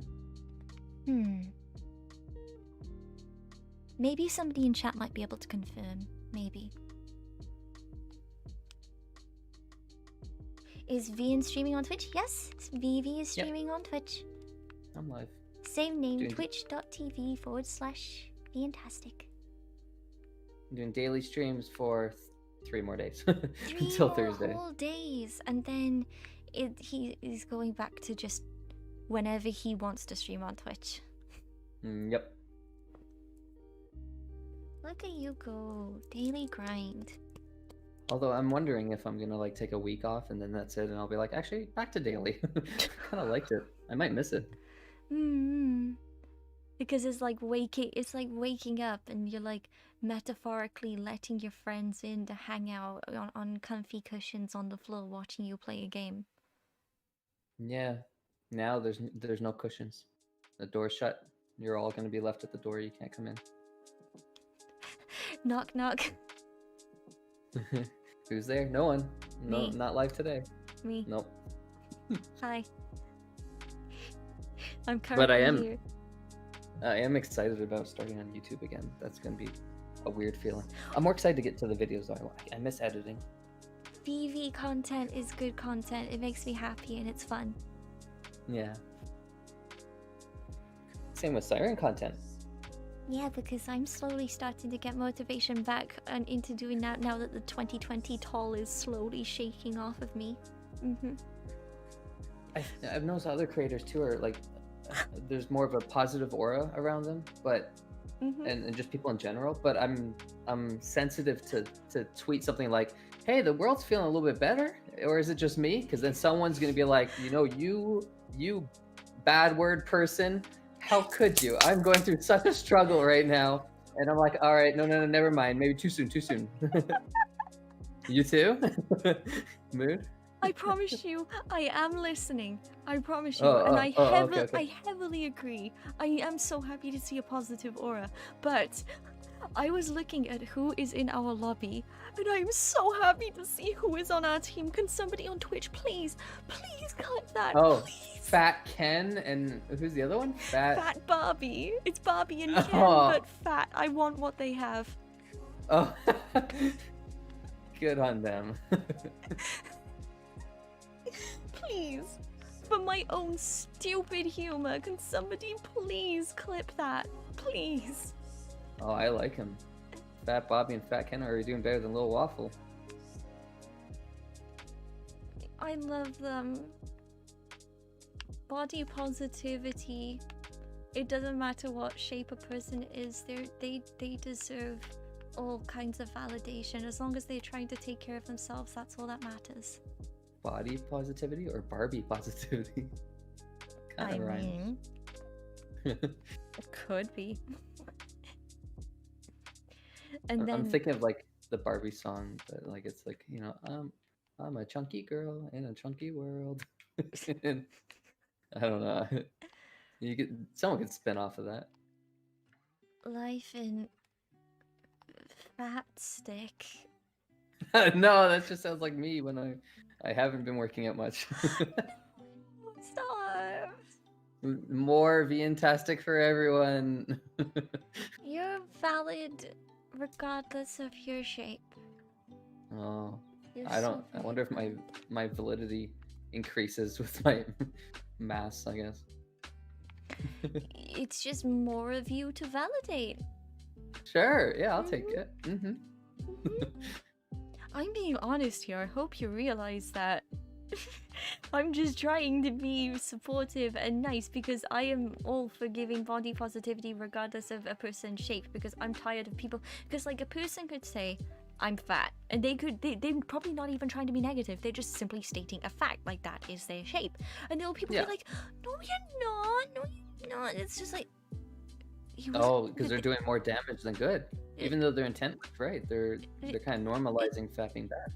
Yeah, it's like, wait, guys, you do realize that this person is simply just describing, right? They're not trying to be down on themselves. Maybe they're just comfortable with their shape, and people need to be more aware of that instead of immediately going for the, no, you're not. It's like, that could make somebody feel a kind of way, you know? I think there's just as many people probably out there, I don't know the ratio, but of people that would like to gain weight as much as people that would like to lose weight. Absolutely. Like I know somebody who is a cancer survivor who, due to treatment, lost a lot of weight, and they actually take massive like comfort in stuff regarding being a little bit on the bigger side. Like that sort of imagery is comforting to them. Like they personally, they feel like they can't get to that stage, but because of obviously procedures they've been through to try to survive cancer, they had to take comfort in something. And it's like, yeah, it's a valid thing. Like the thing I say is, regardless of a person's shape, as long as you're taking care of yourself, that's what matters. Because some people can't help it.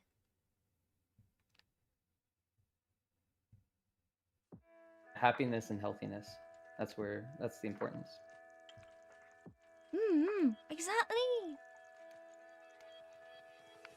I think the reason why I humorize it when we're talking about it is I like to pull away the attention of body at all. Like it doesn't, the personality is what matters. Exactly. The body, then again, as long as you're happy and healthy, who cares? Doesn't matter. That's You're just exactly another body. It's just your own version. That's all. That's it.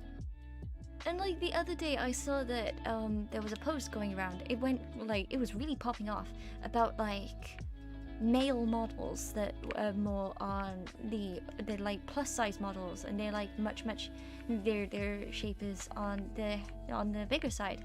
And there were people who were saying, man, it's so good to see this because I can identify with this more. And I was just seeing all this. I was like, hell yeah, nice. I was just happy for people being able to actually see more focus on people that are of body shapes that are something that they can identify with more. And it's not being in a negative light. Very true. Hmm. Let's go Fat Ken and Fat Barbie. We did it. I love them. They played really well. Props to them. Not only did you amuse Siren with your names, but you amused me with your skills. Mm-hmm. We're talking about cancer. I'll be back in a bit. Oh no, Sora. I'm so sorry, Sora. I didn't mean to. Oops. She doesn't care. Sora doesn't care. I don't think. No, If I know Sora well enough, it's just a joke. No. Like I know when there is like if there is anything that's like trigger related. I just in the moment I did not think. I think she means cancer sign though. It's all right.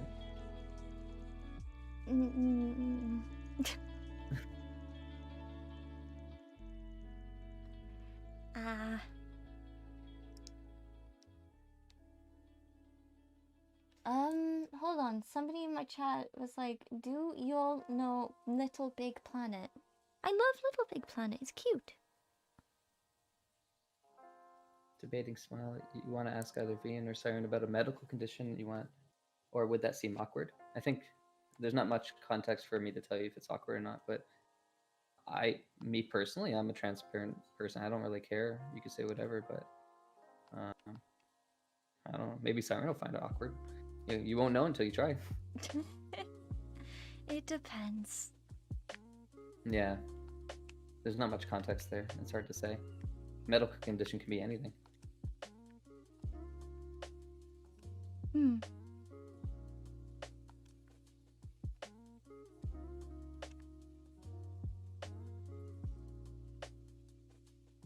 I'm just looking back and forth now just to see what gets discussed.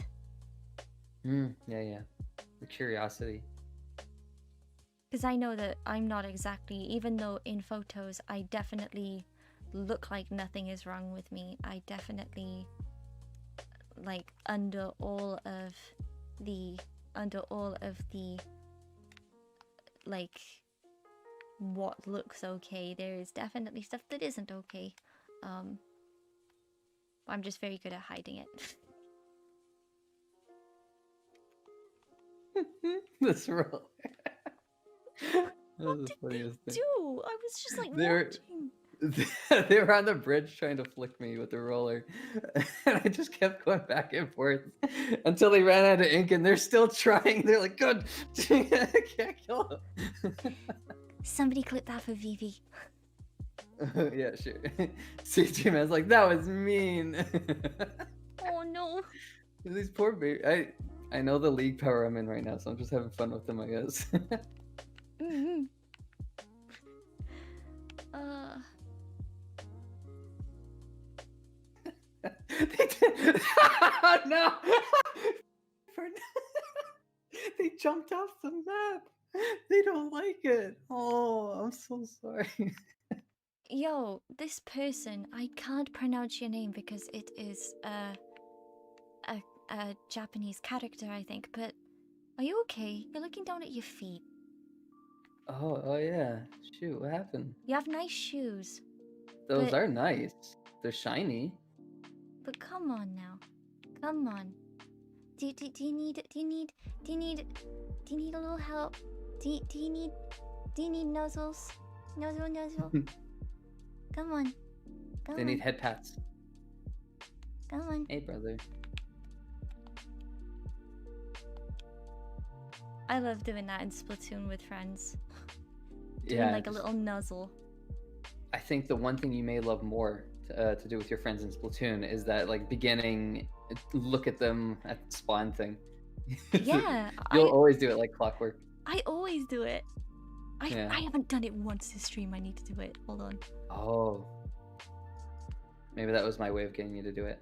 I can remember the very first time I kind of like shown you that trick and I done it towards you. It was like, why are you doing that? Stop! Yeah.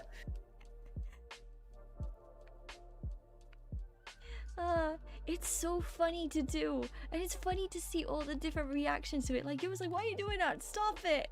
And then you've got, when Alderon had me on for a Twitch stream, like, he was like, he saw me do it, he immediately laughed. He was like, what are you doing? And then I taught him how to do it, and then he just does it a lot now too. It's such a fun trick. It's just so good. It's even funnier when people do it back at you. You go to do it and they all look at you. So you're the common denominator. You're the one, like, different person. I was just like, oh. They're all looking at me. Where do I look now? Oh. Okay. But it's such a fun trick. What were you gonna say? Our friend with the nice shoes, they disconnected. Oh no.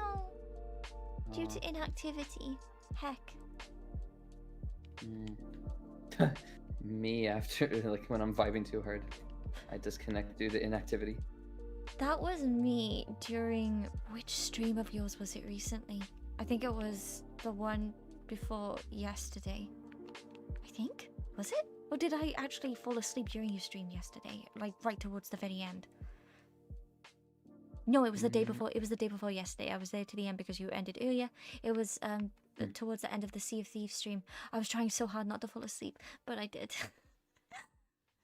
I was so sad waking up. I didn't want to.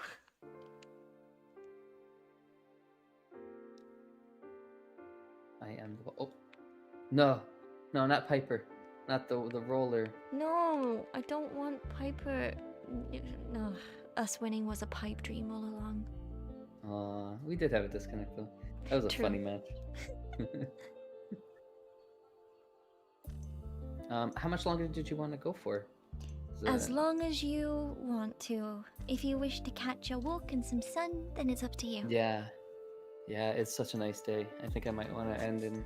We can do like one more match though. Of course. That was a disconnect. Of course. I'd be more than happy to.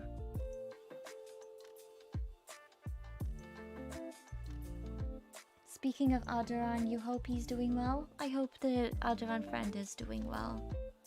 Why, is he fine? Or he put out a community post saying that he, until further notice, for the most part he believes that streams this week may not be happening due to a personal circumstance that has taken a mental toll on him.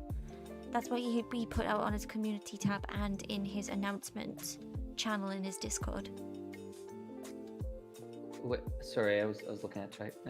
No. Say it one more time. I apologize. No, it's fine. It's okay. But basically, he put out a public post on his community tab and also in the announcements channel of his Discord about Yeah. there was a mental toll that happened. He was taking this an incident happened that took a mental toll on him, and so because of that, until further notice, he feels for the most part he thinks that streams are not going to happen this week. He left just a it. week. He worded it in a way so that it's like it's uncertain as to whether it will happen. He thinks for the most part it won't. But yeah, something has happened, and basically, in chat, Smiley was basically saying that Smiley hopes that he's doing all right. We adore our Duran friend in these threads. We want for him to be okay and happy. I think people are just kind of chilling right now. The weather's getting nicer, maybe. Might not be too bad. I know even Gab posted a tweet, GG Bro Gaming, recently. Yeah. He's like, hey, yeah, I'm just, busy right now. But there's nothing to worry about and stuff like that. Exactly. I have no doubt. I know. If he says he's fine, he's fine. If he wasn't, he would tell us. Mm-hmm. We adore Gab. Mm-hmm. He's And gonna have one mean comeback if he's taking a break now. That's gonna be really fun. Mm-hmm. And we also adore Sora, who's back in chat. Hi, Sora. Hello, Sorva. Welcome back to Siren and Viantastic stream. I'm trying so hard to do Swedish accent. You sounded almost Russian. Yeah, all my accents tend to be Russian. I've noticed. It's not just you. Like interpreting it, it just always falls to Russian. Even my German, das Auto. Like I'm pretty sure I sound Russian when I say that, even though it's German. I have no idea how to describe, like, from somebody that hears a Swedish accent. I don't know how to personally describe it. Like, when I hear Sora's, like, the way Sora, like, says words, she just sounds very laid back and chill. And I don't feel like that is a way to describe an accent, but that is just what I think when I think Sora accent. It's just laid back, chill. Just here, just wanting a good time, not really here for anything else other than a good time, and that's just what I think. And that isn't even a way to describe an accent, but that's the only thing my brain is letting me say to describe an accent. When you vibe so hard, it becomes an accent. Although I feel like Sora doesn't bring out the Swedish accent. Like I can tell sometimes when it clicks on. And when suddenly she's like got a Swedish accent and something she's saying, or when she's like in deep thought, I think then it starts to come out. When she's just kind of like doing filler chat or just like talking or whatever, she's just talking. It seems like there's not an accent. But then when she starts really getting into like trying to explain something, I can hear the Swedish come out, and I'm like, oh, she's in deep thought right now. Because then I guess we're less like conscious of it. I can tell that like I was just like, when you talk about like being able to identify an accent coming out, it makes me think about like how sometimes you definitely do that. You definitely notice when accents come out, and sometimes you will comment on it, because sometimes it has happened to me. I think we all probably do it. Everyone has a bit of an accent, and like how we talk can change depending on what we're talking about. The one thing that I will never forget that still makes me smile to this day was an Animal Crossing stream where you was quietly vibing in chat and you were describing what you cooked for your food. And I basically read it out trying to do my best Master Chef narrator voice. And you was just there, you was like, the Welsh accent makes it chef's kiss because of how much you love my Welsh accent. And then at one point you said something along the lines of, if a Welsh person insulted you, you would actually thank them. Yes, because it sounds nice. Sounds like I don't know, like a compliment. And at that point, and still to this day, I'm sat here like, what is an insult that you would happily hear from me? I'm just like, what can I say so that he can stand true to his words? I don't know. Yeah. Oh, the day will come, and I'll be like, oh, this is it. Or I'll get offended. You'll be like, Vian, you weren't supposed to get offended. You're supposed to enjoy this. And then you'll get self-conscious, and you'll be like, oh, no, I'm so sorry, Vivi. I didn't mean to say it like that. And I'll be like, aha, you were debated the whole time. I found it was a compliment all along. Mm. The 180 I just did then, at first I was like, I don't want to feel bad. And then you just say that, I'm just like, okay. Yeah, that's when revenge happens. That's when you try to get back at me for it, I think. Rightfully so. It should happen.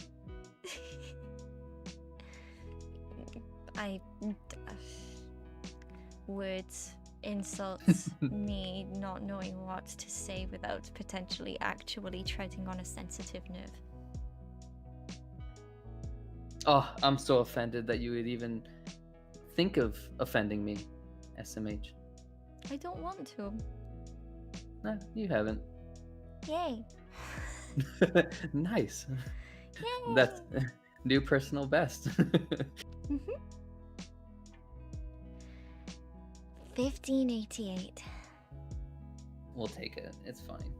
It's a good power level. Comfortable matches too. I was kind of just vibing out. It was nice. Yeah. I'm so glad that it was nice and vibey, and there was no internet issues that got in the way of any of it whatsoever. Oh, yeah. Like the last couple of league games. Now everyone else on our team seemed to have issues looking at their feet with their poor internet. Not us though. Thanks for playing matches with me. It was a lot of fun. Thank you for accepting my out of nowhere strange invite for a stream. My brain has been so confuzzled. I've just been like, I want to stream. I don't know what to stream. And then I was just like, I just want to spend time with my friends. And now I was just like, Baby, do you have time in your schedule for tiny little old me? Yeah, Siren was literally like, when do you have a day available? And I'm like, any day. Actually, I'm not busy right now. And I was like, okay, how about wait, what day is it today? Monday? No, today's Tuesday. Tuesday. Like, you were like either tomorrow or Tuesday. I'm like, they're both the same thing. Yes, that works. Thanks for the options. Wait. Did you not notice? Yeah, today's Tuesday. No. You said tomorrow or Tuesday, didn't you? Or was it tomorrow and Thursday? I said tomorrow or Tuesday, and I didn't realize that it wasn't Sunday. Oh, that's it. Time's. Who needs time? Time is irrelevant at this point. Let's cancel time. No. There's no more Sunday, Monday, Tuesday. It's just day. Yeah. That's basically what quarantine has done to me. But yeah, truly, thank you so much for spending time with me. I hope I can do this again. And I also want to invite my other friends to do this too, because I want to do stuff like this much more often than I have been. Well, there you go. So anyone listening, especially fellow creators, and maybe friends of Siren too, do you like the dynamic going on, but you're like, but replacing Vian with myself might have been kind of cool. There you go. There's an opportunity. I want to play with creator friends, with mod friends, and just my friends. It's more fun that way. Doing the weekly things with Sora has been like, so I just like that. I keep on saying it, but